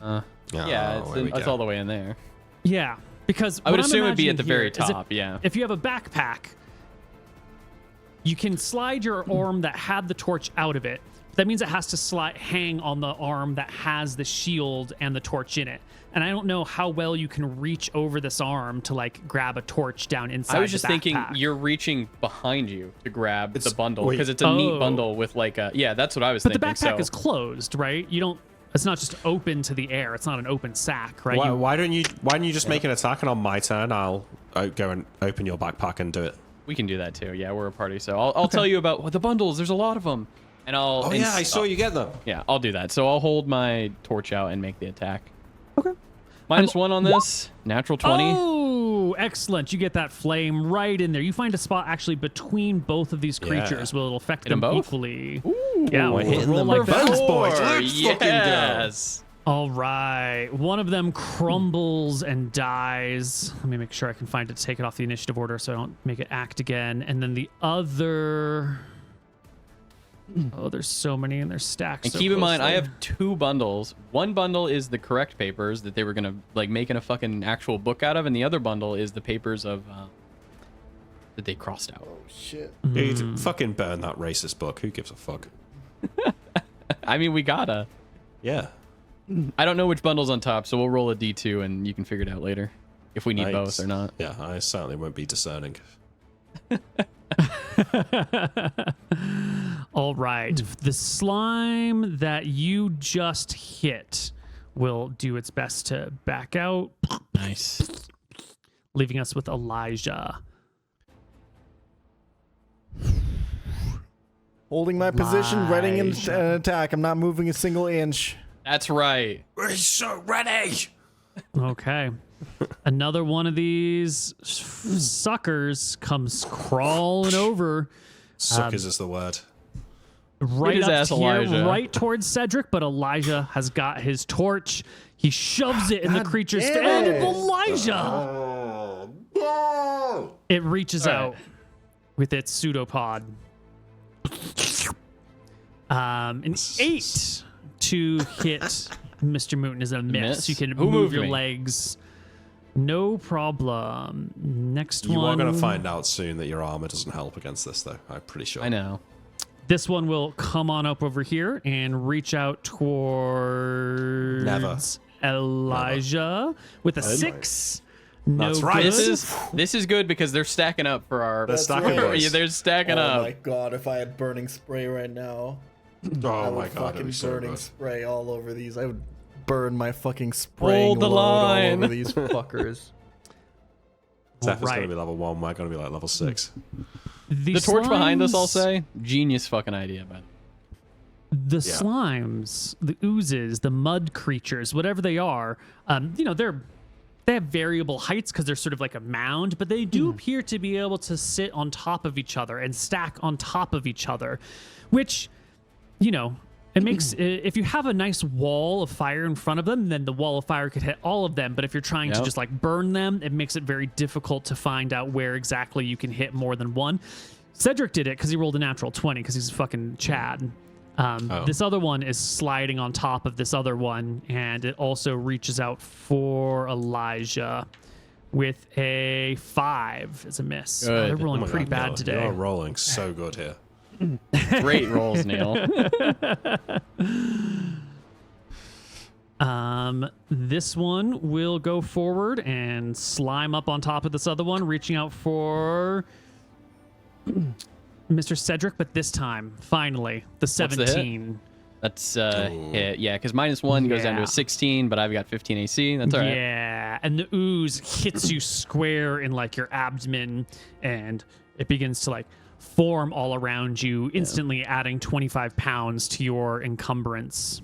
Ooh. That's, I'm golden. we're golden. Riven, you do have 18 strength. Okay.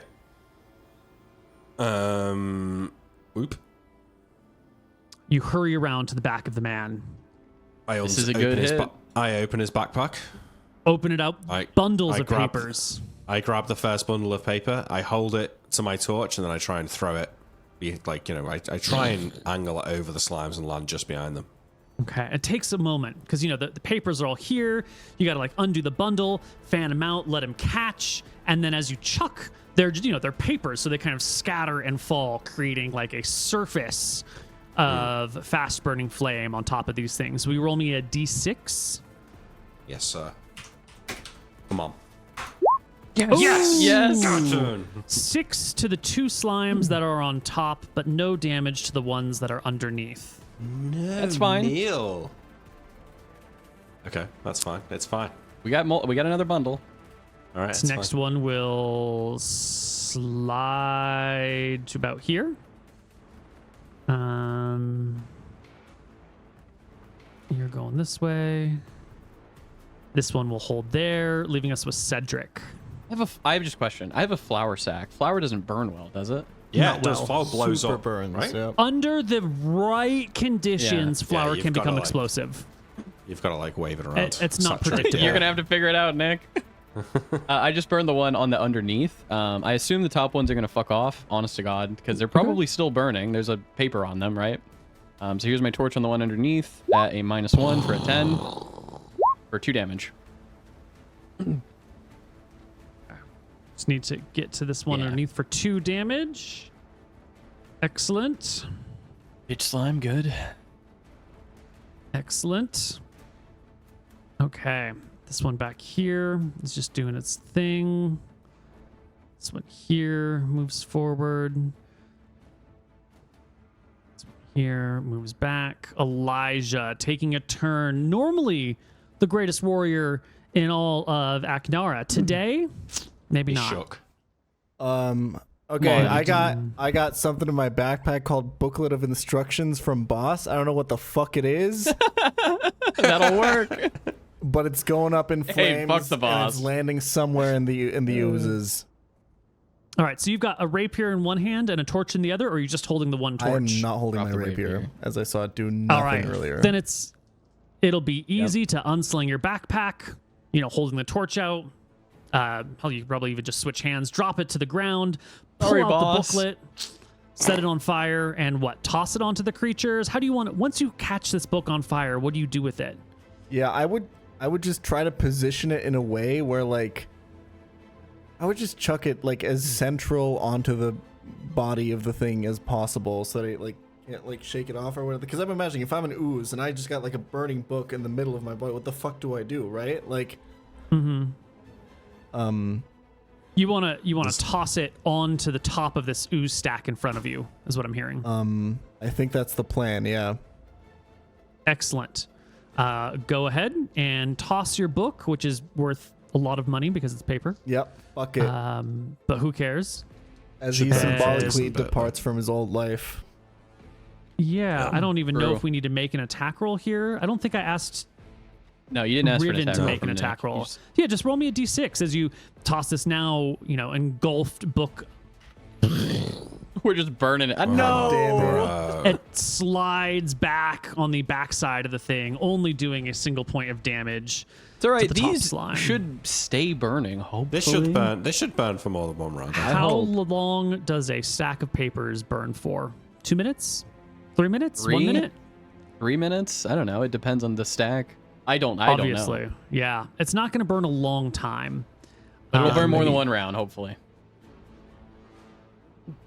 This creature here is this the top one or the bottom one? I can't tell. I think I this thought is there the was going to be bottom one of these, Nick. You thought what? I thought there was just going to be one of these guys, not a I thought, fucking I horde. thought there might be like a couple more, but yeah. It slides out. We blew our load well too early on the spell slots. Can I for do sure. an attack of opportunity? Because No, because you're Why not not? making No, okay. attacks, right? You're not bashing. You're holding. We're holding, in the yeah. right spot, trying to burn things down. I Is agree- there I any agree with reason that. we shouldn't just be throwing our torches? On the yeah, ground? you should hold them. We're gonna kill. We haven't taken a this single point of one- damage yet. What do you mean? Yeah, Yeah, we're well- okay for now. Yeah, but Moot's currently Oh, being perfect. dissolved. Not anymore. I hit him with my That's torch. right. Oh, is he dead? Okay. I assumed it would have been gone because I hit him with the torch like it did on the other guys. This one over here will hit Elijah with a 16 and begin to wrap its wet, dirty, moldy earthen nature around Elijah's arm, adding another 25 pounds of encumbrance to Elijah. Guys, Fine. Nick's got another you're- bomb coming. guys. To be clear, Cedric, you have broken the section that was attached to you, but you are still encumbered by 25 Weighted. pounds. Yep. Yeah. That one backed out. That one backed out. The one on top needs to make a check. And the wounded one with the little pile on it will slide away. Passing burning damage onto all of its friends. I don't think so. If it has the sliding book on it, it'll move with it. It's fine. Dex This check for the book to one- fall off. Book has no Because it dexterity. is can't make a undulating dex and check. it's moving through people, as we said before. It goes like under them or over them. Oops, probably Yeah, a little bit terrible. lower. This one slides up and over here next to Ah, shit. Elijah. Wait, with Neil, the one that Mhm. the one that's got the burning book on it either should do some damage to the ones it's passing next, or should take some extra damage from the fact there's a burning book on it. No. Which would happen, 1 round from the time that the book landed on it. Yeah, it's the Yeah. papers are going to happen soon, Nick, on your turn. Yeah. That's when the Yeah. parchment's going to go, and Persistent then when burning Elijah, effects happen. Yep. But this other, in the meantime, this other slime has good. slid past very Yeah, end that's of the not good. initiative round up to the top over here and will make an attack against Elijah with a 9. Not good enough. miss. Although Elijah, you are now being slowed and held by this thing. I don't know at what point you start taking encumbrance penalties. Let me just quickly go over to your gear tab and just add 1 stack of mud that weighs 25 pounds. You are lightly encumbered for now. It's fine. It's fine. It's fine. This one will try and slide and ooze its way over here, leaving us with Riven. It is your turn. Okay, grabbing the other pile of Mm-hmm. papers, I come over here. Oh, you should throw it in the middle. I didn't seem to. I did that Yeah. before, and I only hit. Well, the two, so I'm gonna you hit try- it on top of them. Well, that's not what I said, but yeah. That's true. Yeah. Neil, I want. There's like 3 here, is there? There's a pile. It's hard to tell. They're there's- moving yeah. masses. Well, I'd Two or like to three. get in between on the ground, so I'm hitting this one and hopefully the pile. Heat rises and all that. And this is a sliding the papers and chucking the bundle, trying to get it back in Yes. this corner. yeah. Great. I will need an attack roll for that precise of a location. Oh, fucking brilliant. 20. It's Roll me a perfectly placed. d6. Can I get 2d6 on this one because it's so No. perfectly placed? Okay. Can I get advantage on the d6? No. Okay. This one. Bummer. The pile burns, but it burns awkwardly. It gets in the right spot, but the wrong side of the paper is burning. And so it damages all the slimes in the area, but only just briefly. Now, I will need a D4 from you for the first stack of papers that you threw on things. Wait. Okay. The damage has been done to the various monsters from the burning books. The next creature will go, and it will slime on forward. Right up to Cedric, and try to reach him with another pseudopod with a 17. Yep. And it will add another 25 pounds of encumbrance as it slowly Medium begins to encumbrance envelop now. you. You're still Okay. okay. Right. This one, we'll do that. This one. This one. It always looks darkest before the dawn. Fucking true. This one will stack on top of the other one in front of you, Cedric, and roll to hit with a 7 this time, not a 17. Good. Dodging. Where's this one? Done with you. I do believe it's Cedric's turn now. Gotta do what I gotta do. I gotta roll to hit. Okay. 15? Sure. Hit both? There's 1. Alright, that's fine. 1d4.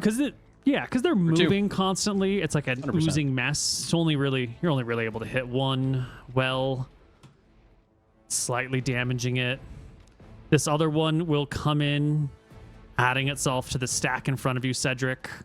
3 oozes tall. It's now like a 5, maybe 6 foot tall wall of moving flesh that's all grabbing onto you or trying to grab onto you. Gotta get 'em. As it flows forward. This one will roll a 14, which will indeed grab you because your armor matters not for touch attacks, and it'll add another 25 pounds to your encumbrance as the oozes begin to gather. I'm heavily encumbered now. Yeah. Well, the first ooze in this stack also hits you. And Yeah, I've got it all added. yeah. Well, it's I've got its 3 turn muds again. on me. Oh. And hit so this as its guy. turn comes back around, is this the no, this is not the wounded one. This one will just begin to funnel over you adding another 25 pounds of encumbrance to your body as you are slowly beginning to be like, your knees and your hips are kind of mudded, and there's like a mud pile kind of gathering up around you as you are slowly buried alive. Okay. This is still this fine, one guys. will scramble over here and begin to climb up on top of this one. And it will make an attack against Elijah. The 3. Elijah, you are holding ground, but it is getting increasingly difficult not to, what do you call it? Yep. Die. Yeah. To think we're hold gonna ground. Elijah Evans, it is your turn. Now, you had thrown a book on some things. You had done some damage. Would you roll me a D4 from that burning book that you threw?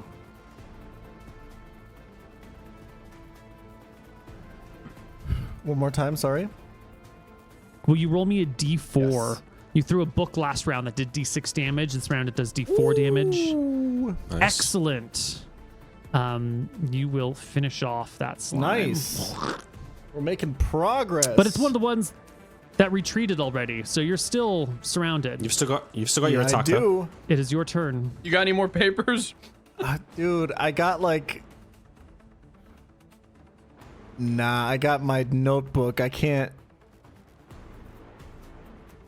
What are you gonna do, Elijah? I'm just The gonna... wall of slimes is 4 feet tall. I'm just gonna stab with my torch.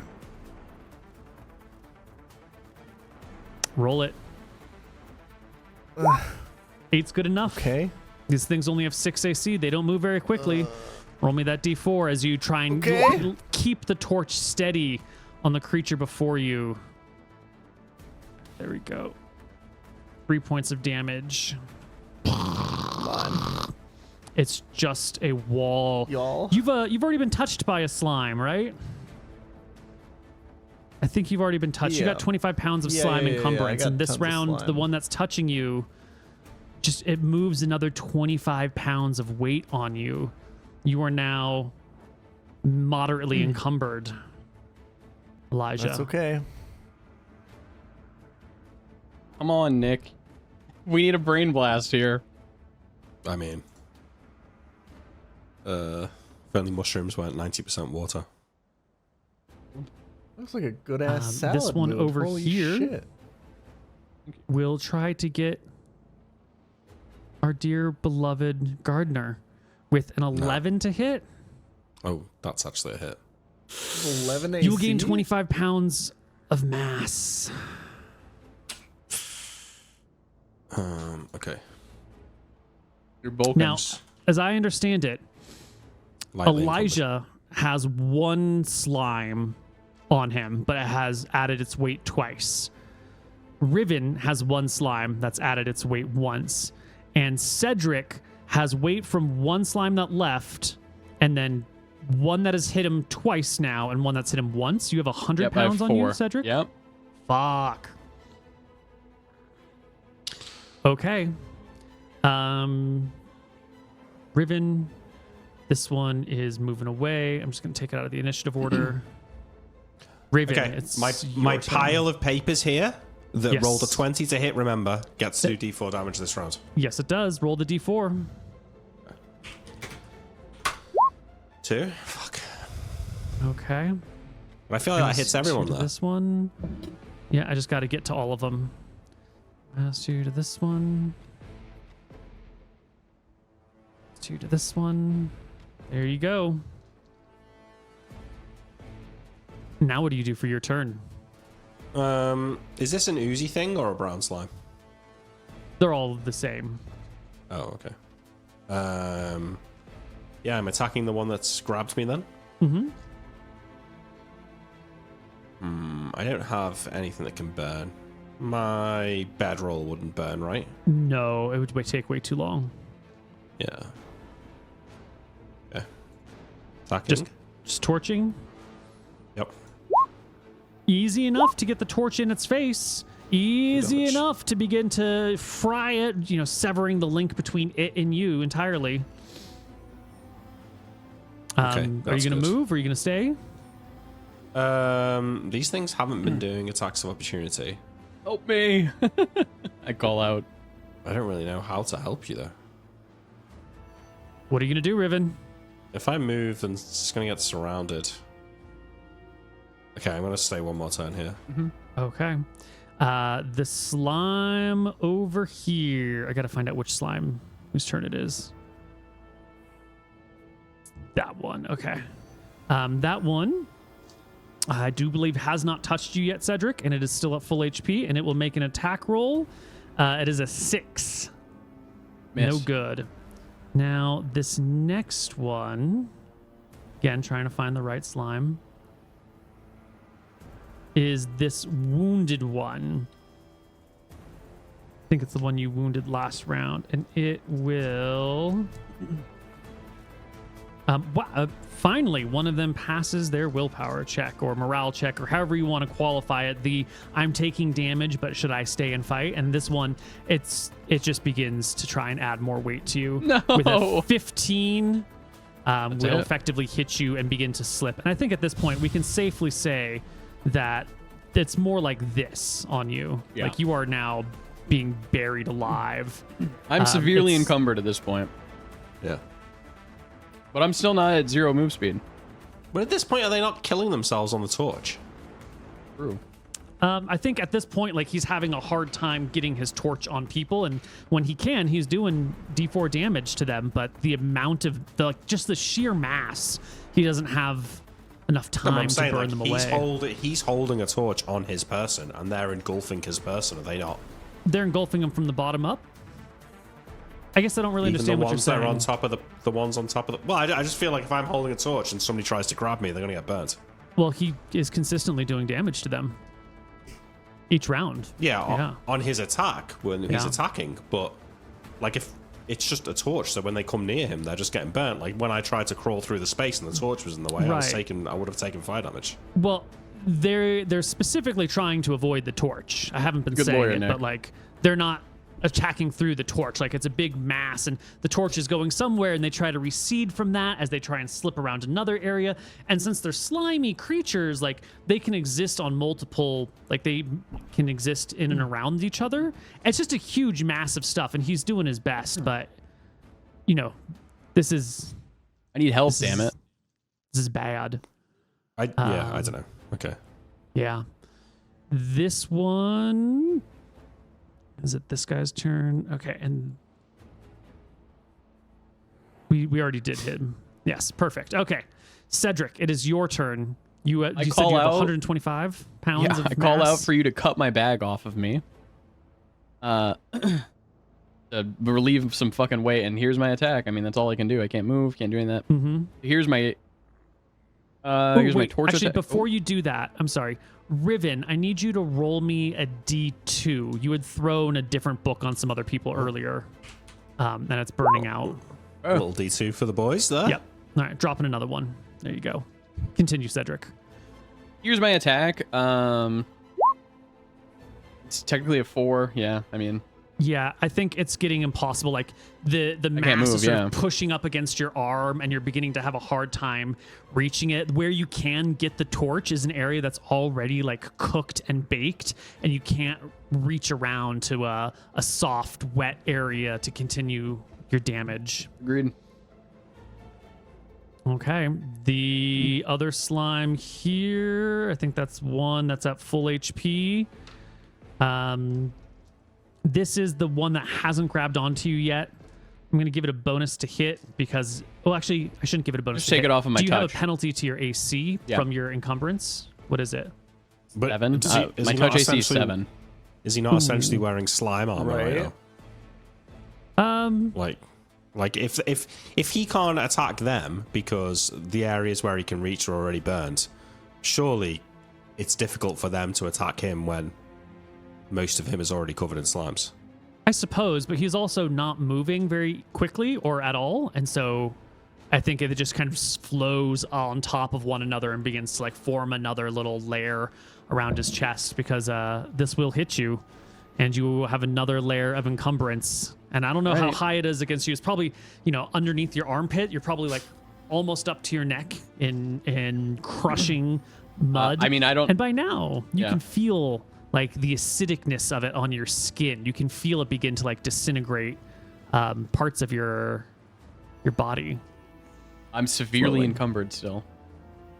All right. This one over here will need to make its check because it is wounded. Elijah, you got to burn that notebook. And this Been one really will useful. back off. We're about to die. Maybe. Elijah, We're not it's about your to die. turn. We're still full HP. Okay. Yeah, all right. Keep fine. We got another round on us. We got to break through so we can help Moot. Yeah. Elijah, it's your turn. Yeah. So, okay, describe. Am I buried in mud? You are. You have, I believe, 50 pounds of mud that has caked up onto your legs and onto your thighs that is holding you down. Your movement speed is half of what it normally would be. You have a penalty of 1 to hit from the amount of like encumbrance and lack of free movement on you. Yep. It's not hurting you, but it is caking you to the ground. And you do think these things might be the things that turned everyone to skeletons. Yeah. That's probably quite likely. Yeah. But I mean, like, I could hit the slimes that are hitting Moot, right? Yeah, not from where you are. But I could. It's too far away. I could trudge over. Yeah, you want to trudge over, back and around? God damn it! What are you gonna do? I light my notebook on fire and I throw it at the 3 slimes that are on Moot. Oh my God! You want to get just there, you might be able to hit both Roll piles. me a d20 and make it good, buddy. Come on. Come on, that's good. Perfect. That's good, Neil. And roll me a d6 as Let's you go. burn your notes. Your last ties to the old world. Fuck. You guys All suck right. at rolling. That one will take 2. That one will take 2. That's good. That's a lot of AoE. That one It's will good. take It's 2. good. Don't worry, you've got a D4 Yeah. next round and a D2 the round after Yeah. that, so. That one will take 2. The one that was attached to you is now broken away from you. You still have 50 pounds of weight on you, but at least you're not attached to something anymore. Any movement? Your turn, Elijah? Nope. All right. This one up here will go. And it will try to slime its way. Ooh, actually it can't go that way because there's too much little... It slimes around, moving away from you, leaving you behind, Riven, no longer wanting to hurt you. It is your turn, Riven. Please roll me a d2 for this little fire. Actually, there's no more slimes there. So, One. No, it's not hitting this pile, no? oh, that pile's all dead slimes. Oh, that's all dead slimes? Yep. Yeah, I think you're now realizing that like this pile of muck is no longer twitching or moving, and that this is all cooked. All right, then I come round here and I attempt to free Cedric as best as I can. Like, I just make an attack roll against one slime, but I do it in such a way as to try and free him up. Okay. I feel like this is better spent than your backpack. So you're gonna try and Burn break them. off some of the Yeah, mud. Wait, I didn't. I'm confused on what he's trying to do. Yeah. I'm trying to attack the slimes that are killing you. Okay. Oh, okay. Is that, yeah. You said you something rolled a about taking your backpack off Oh, you, yeah, but I yeah. feel like it's not going to make any difference at this point. Shit. It's hard because those slimes are still like towards you and getting close enough without actually getting dragged into that mess. I don't even get the +1 anyway, so that's a 4. Okay. This one is going to release Cedric. Is this the right one? Nope. And move away, but it has been here long enough, Cedric, that you should take 2 points of damage from... Got it. Sorry. Yes, 2 points of damage from this one. Done. I can find this one. All right, he's backing off. This other one's over here still. When it backs off, does it have to go over that fire or no? This fire ticks on Elijah's turn, so it's already adjacent to the fire and just slimes away. Yeah. Although I think on Elijah's turn, we forgot to roll. Oh no, he just burned it. He just set that fire. was Just set it. Yeah. Yeah. Okay. Oh, I think we're actually going to be fine. I think so. I thought you were This going to like instant die one- and suffocate soon. This one but- will add another 25 pounds to MrMouton. What is your encumbrance? 1 second. Let me add it. Oh, you're already at severe. Yeah, I'm severe. I mean, I'm at. Okay. Yeah. I think at this point we can officially say that the slimes have consumed you. You are now having to hold your breath, it's just the wall of slime is like covering your entire body. I think that's fair. Maybe your hand is just like sticking above the hole, and you can maybe wiggle your wrist, but you can't see anything that's going on. You will take another 2 points of acid damage. Actually, 1 point from this one on this turn as you slowly burn. And this Is torch completely useless? Completely useless. He's severely encumbered. He can't move. He's wrong. He's wrong, Neil. I got an idea. Where is his torch? My torch is up above, dangling. Just drop it then. Yeah, that's what I'm gonna do. Okay. This one is gonna just slime away. Whoops, other one. Sliming away back into the cave, leaving, these guys are all leaving traces of mud and slime behind, kind of making a mound on and around Cedric. Cedric, it is your turn. I'm a strong, brutish man, okay? 18 strength. Can I try to roll to, like, just rake some of the mud off of me? Just to, like, because I'm covered. So my roll would be I'm on the inside, and I'm trying to, like, break it off. Okay. This is where we get to the really juicy bits here, because right now you're having to hold your breath. Yeah. And that's a number of rounds. You can hold it for 1/3 your constitution. I'm at Don't 12. exhaust yourself. Yeah. So 4 rounds. If you make actions, you cut that in half. No, mate, So if 4 you wanna rounds is make enough for us to get us off him. Yeah, at least get my mouth free. I'm just gonna drop the torch this round onto whatever I assume is in front of me. I'll do my wrist the and torch and just holding your breath, trying to keep as calm as possible. An attack roll? No, you're just dropping it and it's on you. So I think that in this situation, it's a hit. Well, no, let's make an attack roll. Let's just make an attack roll. AC 10, because it might roll off the hardened 14. mud, perfectly landing on the creature. For 4. Excellent. I'm gonna change my chant to a chant of protection. So the 1 + 1 HP. Your mouth is covered. You can't chant. Okay, that works. Yeah. So sorry. This one is going to leave, but it will do on its turn. You will take another point of acid damage as it 3. Mm-hmm. Yep, I'm at 3 HP. And I'm going to mark this one because it has a torch on it. And this one begins to flee. And Elijah, it's your turn. It looks like they've all fled, leaving just some corpses behind. And I think I deleted a few corpses. Holy shit. Are they gone? Did we fend them off, guys? I mean, there is one directly behind us, but it's fleeing. He's right behind me, isn't he? Yeah. You piece of shit, get the fuck out of here. I'm enraged and I fucking hit it with my goddamn torch, Neil. Let's go. Oh, that's a baby. Roll the damage. This is like the daddy slime though. He's got so much HP. It's okay, I got the max roll. Let's go.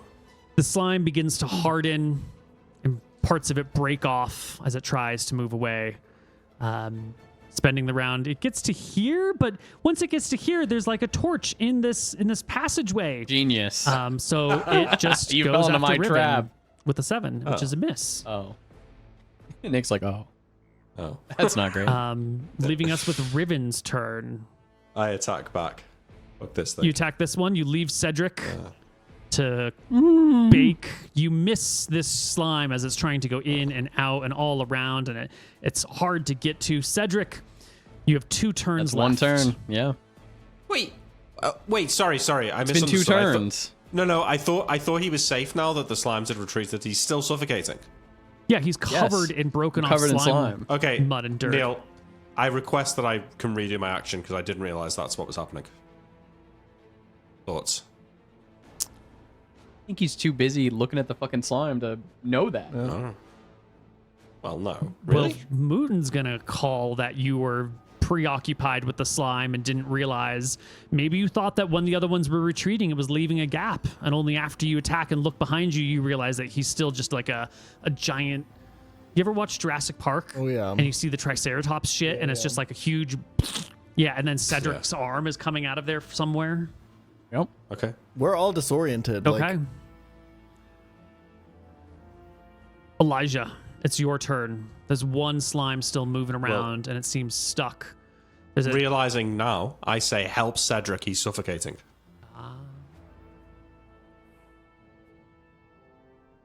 What are you gonna do, Elijah? I mean, yeah, I'm gonna help. I'm gonna go help Cedric.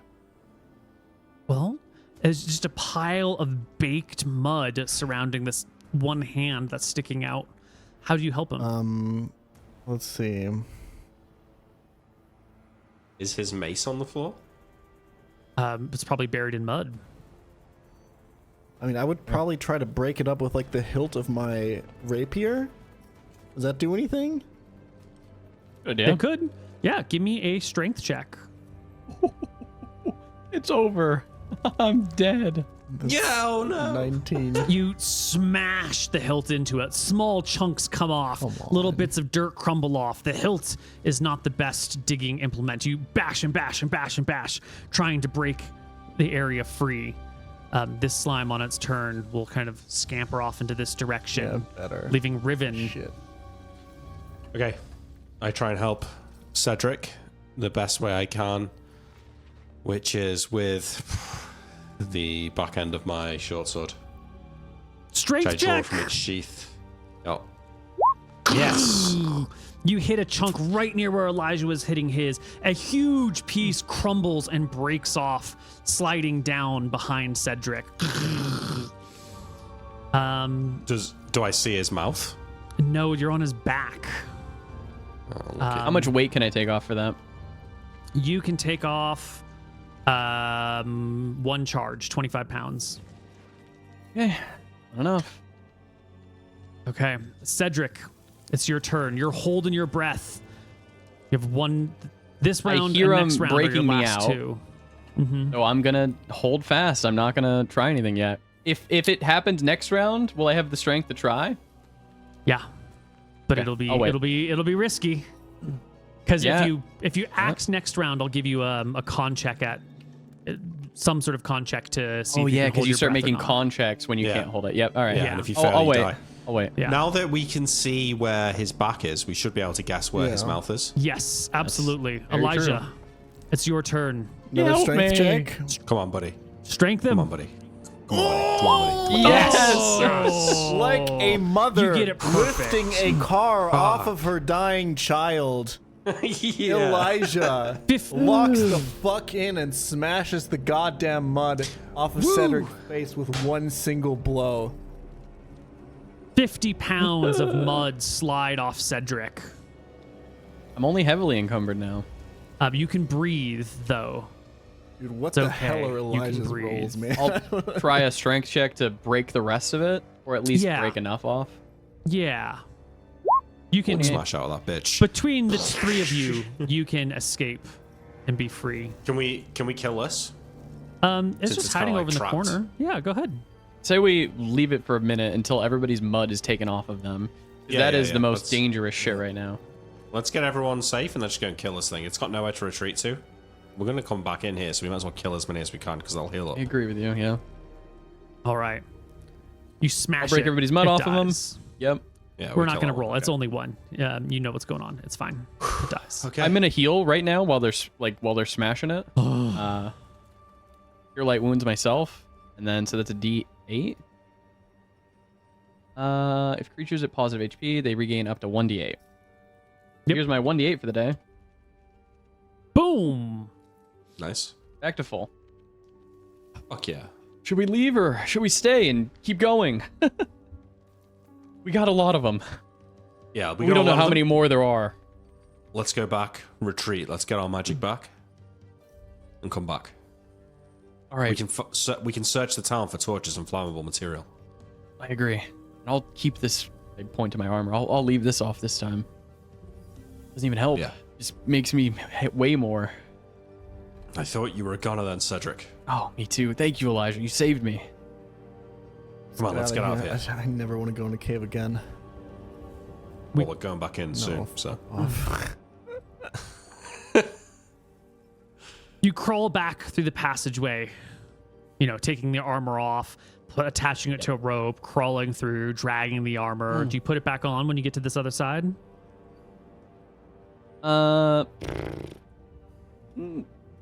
Yeah. No. How long does it take? A minute? Couple You're minutes. gonna carry it anyway, so you might as well wear it. It's gonna take a couple minutes. I might as well wear it. I'll be Yeah. putting it on as Elijah's coming through. He probably went after and Mhm. helped me push the armor through. Then I'll put it on as he's coming through, and it makes no sense not to wear it, I think. Yeah, perfect. Okay, all free and clear. Jesus. Yeah. Time So to I head think back we go into back town? to the town, rest for 2 hours. Me and Elijah can rest for 2 Well, hours while hold Cedric on. searches the town. Unfortunately, it's not that easy. By the time you get back out of the cave and start heading back down the walkway area, the path along the coast, you'll see that there is a new boat in the harbor, flying. Is our boat still there? Flying the flag of the Varasi Empire, and you can see What the your fuck? boat has been pulled up next to it, and there's people on this boat. Looks like a combination of humans and half orcs and orcs, and your old man, your Rory, is being questioned by the people upon the boat. Does that matter to us? Yeah, well, yeah, a little bit. But shall we? Is this a good ending point now? Let's go a little bit further. I don't know when Potato's going to be able to come back, and it might be nice to be a little closer to a cleaner break. Just a few. I mean, we're not going to go talk to them, are we? Or, well, why not? We could just say we're Whose adventurers, flag is it flying? and we came across this place. The Rossi. flag of the Varasi Empire. But if we tell them about where it is, then they're going to go take our treasure that's in there. Yeah, I mean, We haven't stolen anything yet. we haven't. And if we don't do anything, then they might arrest Rory. Either he's covering for us, Yeah. or he's already told them we're here anyway. So I think we should. We should go back and talk to him. We can even give him the key, which will make us lose the money, right? But I think the real treasure is in here on this island. and hear me out. Hmm? We sneak back into the town hall. Everybody grabs as many money bags as they can. We sneak off to the beach and we call for Rory. Thoughts? Rory's already been. They're on the ship. They're on, My yeah. bad. Well, Got then 'em. we're fucked. Oh, you're okay. We just got to go play it off as we're adventurers yeah. who came onto this area. We haven't stolen anything, and if anything, here's the key. And also, we love Yeah, Varasi. Verosity. We know what's happened here. We can give them Yeah. information. I mean, don't you work for them? That's a complicated question. I mean, I do. I did just burn all the evidence that I do. Maybe you shouldn't tell them then. I walk out near to the edge here and I shout like, "Hey!" and wave.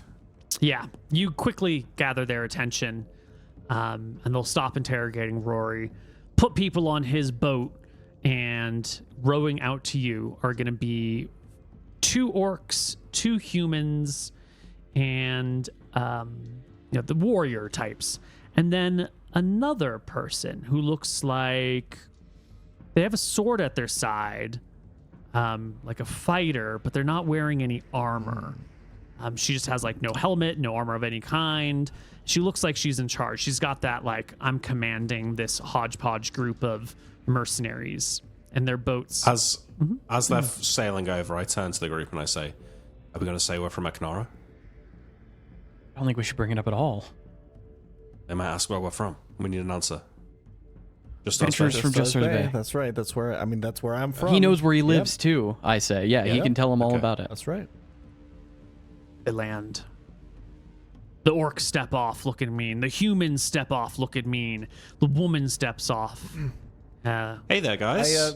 Koibu, I would know how to greet these guys in a way that would signal to them socially immediately that I'm familiar with the power structures here and stuff like that. Absolutely. Hail In Varasi or some shit fact, like that. I need you to make me an intelligence check because you've been living in Just Stars Bay for a long time. Yep. This looks so suspicious. We're just in a town with everybody skeletonized. Hey, how's it going, guys? Should we tell them about the 21 on the slams? intelligence. This woman you recognize. You have not had the pleasure of meeting her, but she's been around. Her name is Selma Tailwind, and she is one of the assistants to the censor.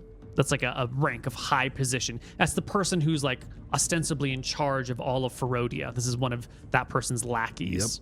The censor, their name is Corbid Krellis. And this person here is one of their many assistants named Selma Tailwind.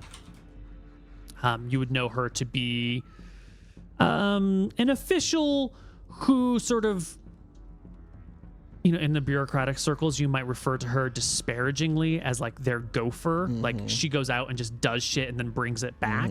It's kind of a low ranking. Of the high-ranking positions, it's the bitch position, but it still has a ton of power and influence and controls, units of men and has the authority to draw resources and deploy forces.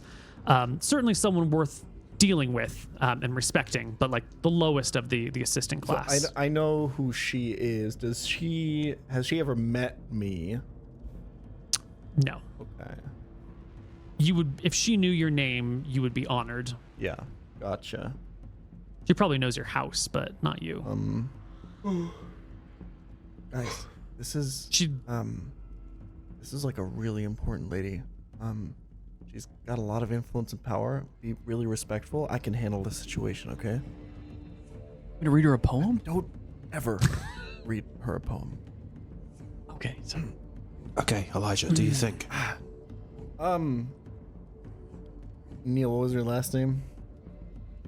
Tailwind. Selma Tailwind, no way. Oh, thank the gods. Thank the gods, they finally sent someone competent here. Who are you that knows my name? Oh, thank the gods. I'm Elijah Evans, House Evans from Just Stars Bay. I'm a lowly accountant, but I'm familiar with a lot of people that you worked with. And I'm gonna try to think of like. Do you know what's happened here? I have not the slightest clue. I was sent out here by Just Stars Bay. I'm an accountant, right? I do all the accounting for Aknara, and we noticed Yes. I don't care about that. Did you see where the gods fell? I have not the slightest idea. Everyone's looking for them right now. This is actually, it's part of the reason that we came here, in fact, is we were trying to ask around and search, because we don't know what's going on. Everything's in chaos. Look around here. There's only skeletons left everywhere. We don't know, some sort of crazy magic has happened here. We got attacked by mud creatures earlier. Mud creatures? That's right. She takes a couple steps close, like to that point where you're not just like that closeness where if you're at like a house party and you've had a drink and now you're like talking to someone in the kitchen, it's not like uncomfortably close, but it is like, very casually close. Tell me about the mud creatures. Where did you see them? When? What did they look like? What did they do? We're still a little bit. Listen. There's tracks. Mr. Evans, gather your mind. Right. There's tracks. I'm thinking very quickly right now how much I want to reveal to her. There's tracks. I point to where we saw like the first mud tracks by the mudmen. By mudmen over there. I don't know where they went after they attacked. We were involved with them in a fight earlier, and they went off. I point in the direction where the tracks go. She interrupts you, says to one of the orcs, Dinar, take your brother and go take a look. And the two orcs will head over in the direction of the cave, leaving the two humans and the gopher. So, these mud creatures. You've seen them. They're over there. You're here to find where the gods fell, but you haven't found them. Well, have you searched this island?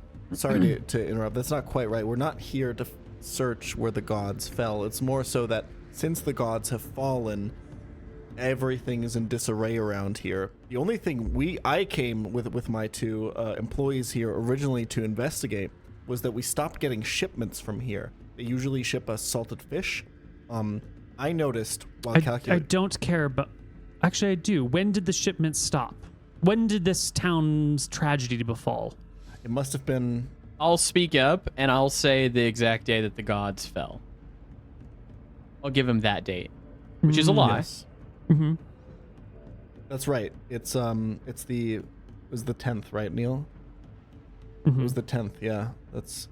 It's the 10th. It seems, madam, like Malchus has come through here and scorched all of the flesh. I kind of shrug. That's right. You don't know your religion then. If there are not but skeletons left, that's because Ferocity has swept through here. That's what I've been saying the entire time. Why did you say and Malchus? He's not. He's. I explained the reason why I think it's Malchus, how the person who is highest in the sky and the person who's lowest in the sky, I give him that as the reasoning. She nods. Interesting. What is your name, young man? Cedric, ma'am. I'm a smith. Cedric Smith. What is a smith doing wearing half-plate armor?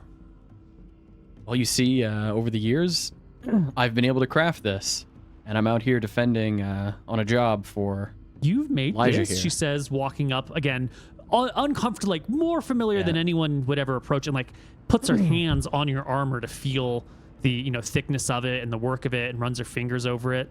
You've made ma'am. this? Yes, I'm a accomplished blacksmith. Armor smith, I guess. If you need work, come to Justar's Bay. We need good smiths. Oh, who would I ask for? Whose name would I give? Head to the guild hall. Tell them you are a smith looking for business with Selma Tailwind. Good info.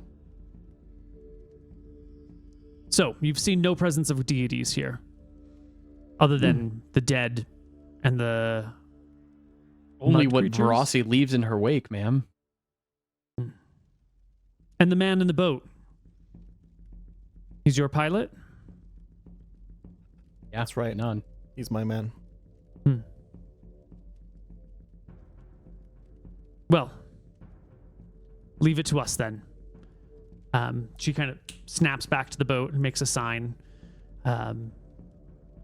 She tells the three of you to hop in the boat, the little boat that's right here, and the other two guards will row you back to the bigger ship that they have, where you can get your man, and then you can leave. Miss Tailwind. Fuck. They're kicking us out. If I may, Yeah. I grab Yes. some disgusting slimy worm. I grab the key around my neck. We there's a lot of treasure that they kept in the town hall, and we kept the key for it. We found the key, and I just thought you might want to have it.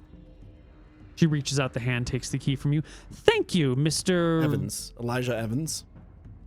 Elijah Evans. Why do I know the name Evans? Well, my family did a lot. My father was a merchant, actually, in Justar's Bay. Did a lot of different. Is he dead now? He has. I think he died, right, Neil? Did we say Remember, he died? I'm pretty that's sure why I was he asking. died. He has in fact passed. Yes. A few years ago? A few years ago. That's right. It was tragic. Well, you're far from home, Mr. Evans. This is no work for an accountant. If you find yourself in need of swords and armor, you know you're in the wrong line of business. You wouldn't mind, ma'am. We have the seas are choppy, and we would not like to set out until the morning. We have a place that we are gonna be camping. If we could stay the night. I motion over to the orc's house, and I'll give her name. That's my old friend. She does poetry, and I'll show her my poetry book to lay further claim to the story. As you pull out a book, she like brushes you away, like, Yeah. I don't need the details. If you wish to reside on this island of death further, that is your business, not mine. Thank Okay. you, ma'am. That's good. We'll call him over, and then he'll moor over here, and we can tell him the news. But Okay. we're gonna hopefully sneak back into that cave and finish what we started tomorrow. I didn't want to interrupt, but as this was going on, I slowly put my hood up so that they can't see my ears. I saw that you would put your hood up, and I thought maybe that was a... Yeah. That's some good art. Selma, seems to really not being. She's taken it at face value that this accountant is actually in charge and has dismissed the rest of you out of turn. She takes her 2 human bodyguards and heads down the walkway towards the caves. The old man gets put in another little boat, comes over here with a few half-orc guards with him. And as you find a spot where you want to sit, you can see that a total of maybe 15 folks have come off the ship and are setting up over here as they go to inspect the cave. It looks like they're here to do something. How long do they inspect this cave for? Well, could be a while. I think we're gonna stay the night. Bring at off some least. supplies, and they seem to be like setting down some cases over in that direction, some like trunks of some kind. And everyone kind of heads over to look at the cave, and if they might not stay the night, they might stay it. I hope that. Okay, so the goal here, I hope, is they'll look in the cave. They're gonna see nothing, then they'll fuck off. Why would they see nothing? They're going to see the same thing we saw. They might. I mean, the alternative is they find it and then we wasted this whole time. I mean, we got a shitload of XP. It's true, yeah. Should have taken the gold out of the. Yeah. No, Safe because they when would we have found him with the gold then. Yeah, that's true. Then he would have been extra fucked. Mm-hmm. But giving the key over was Okay. Well, once the very old safe man, choice. Rory, gets on shore, and the 4 of you are separate from the others, he looks shook. He's pale. He's like, all right, guys, we got to get out of here. We got to go now before they realize what's going on. We got to go warn Aknara that they're looking for the Godfall, and they're only one island. It's only like a, couple hours row over to that place. We got to get back. Unless you want me to leave you here, I can come back and get you in a couple days. I think that's actually fine because they're either going to find it tonight or they're not. We Come can pick us up tomorrow, Rory. Ooh. Okay. Okay. We said one night, right? We haven't got an excuse to be here more than one night. Yeah. Yeah, go and come back. Come back. Maybe we can make something happen. Warn Zephyr. I'll warn Zephyr. I'll warn the others. I'll let him know you what's fool. coming. He gets in his boat Hopefully, and he takes off. Romit's plan bears fruit soon. Yeah, he's got to hurry up. Okay. The 3 of you are here on this island where everyone else seems to be dead, except for the assistant to the censor and her. Was the censor's name Corbett Crescent? Corbid Krellis. K-R-E. Corbid. Oh. C-O-R-B-I-D. Krellis. K-R-E-L-L-I-S. Okay, it's a good thing we went over that again because I wrote down in my notes Corman Kremlin. Cool. All All right. right. I like it. And that'll set us off for the day. When we come back next time, I have no idea. Oh, XP, Yes, yeah. Monster XP. Oh, this is gonna be we go. juicy. And some nice RP. Mm-hmm. Yeah. Mm-hmm. Okay. Everyone take 1,187 Holy. for the monsters. 1,187? Yes. Okay. And then let me get out my other book over here for reference points. And let's just put on some slightly happier music because it's been a heavy, not heavy, but what do you call it? A rough session. Just give us another grand. Just chuck it in there. Just chuck it in there.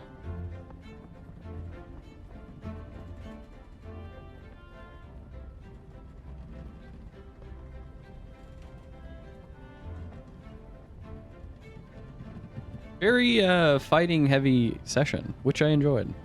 Yeah. Strategic. We had a little shield wall kind of going. Yep. Yeah, we did. It was good. Who threw the bundle? It was Mooton's idea to throw the bundle of books, right? No, it was No, it was Nick. That was your idea? Nick? Yeah. Take another Nick, 100. Good idea. I would say that's an idea Yeah. that saved the party. Mhm. True. That's a I- range yeah. of 1 to 5. So I'm That was doing a 100 fucking off good of idea. it. Yeah.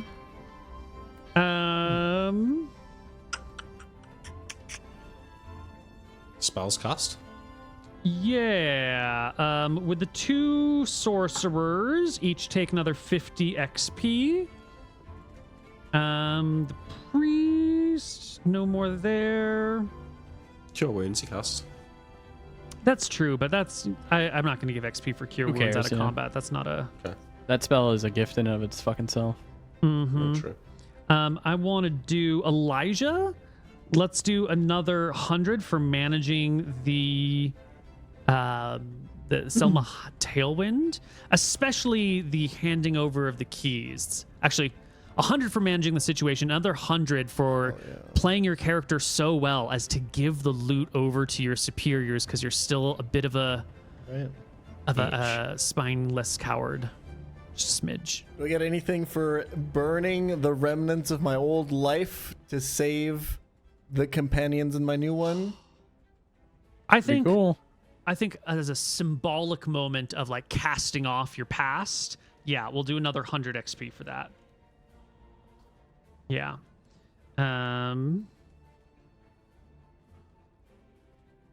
You torch from behind? Oh, that was just regular old good strategy. No, yeah. That was just a regular good idea. They can't all be XP worthy. No, that's true. I think actually that's going to round us out for today's experience. I'm not No, tracking who gets roll- what. Role playing your character well. Do you not do that one anymore? That used to be a mainstay of XP. Yeah, I mean, that's worth a couple hundred maybe, but I think now that we're doing it like moment by moment, it kind of overrides the... Okay. Yeah. Fine. Yeah. All right. So I think we all level up. I'm at 2,668. Nice. I'm at 2,000. I think I level it 950. 1,250. Yeah, that's what I've got down to 250. Okay. Big rolls coming. Well, let's do it right now. Mr. You Moon. get new spells at level 2? Should get more mana at least. Wait a minute. Waiting. We're going to do... Fuck. The sorcerer... Okay. Upon leveling, there are going to be new spells.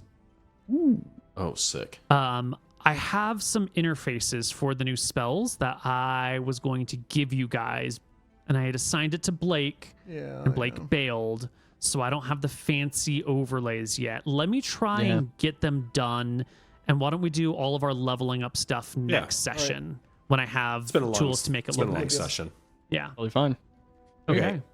Great. Good session. Sesh. See you guys That's next it. week sometime. Yeah. See you soon.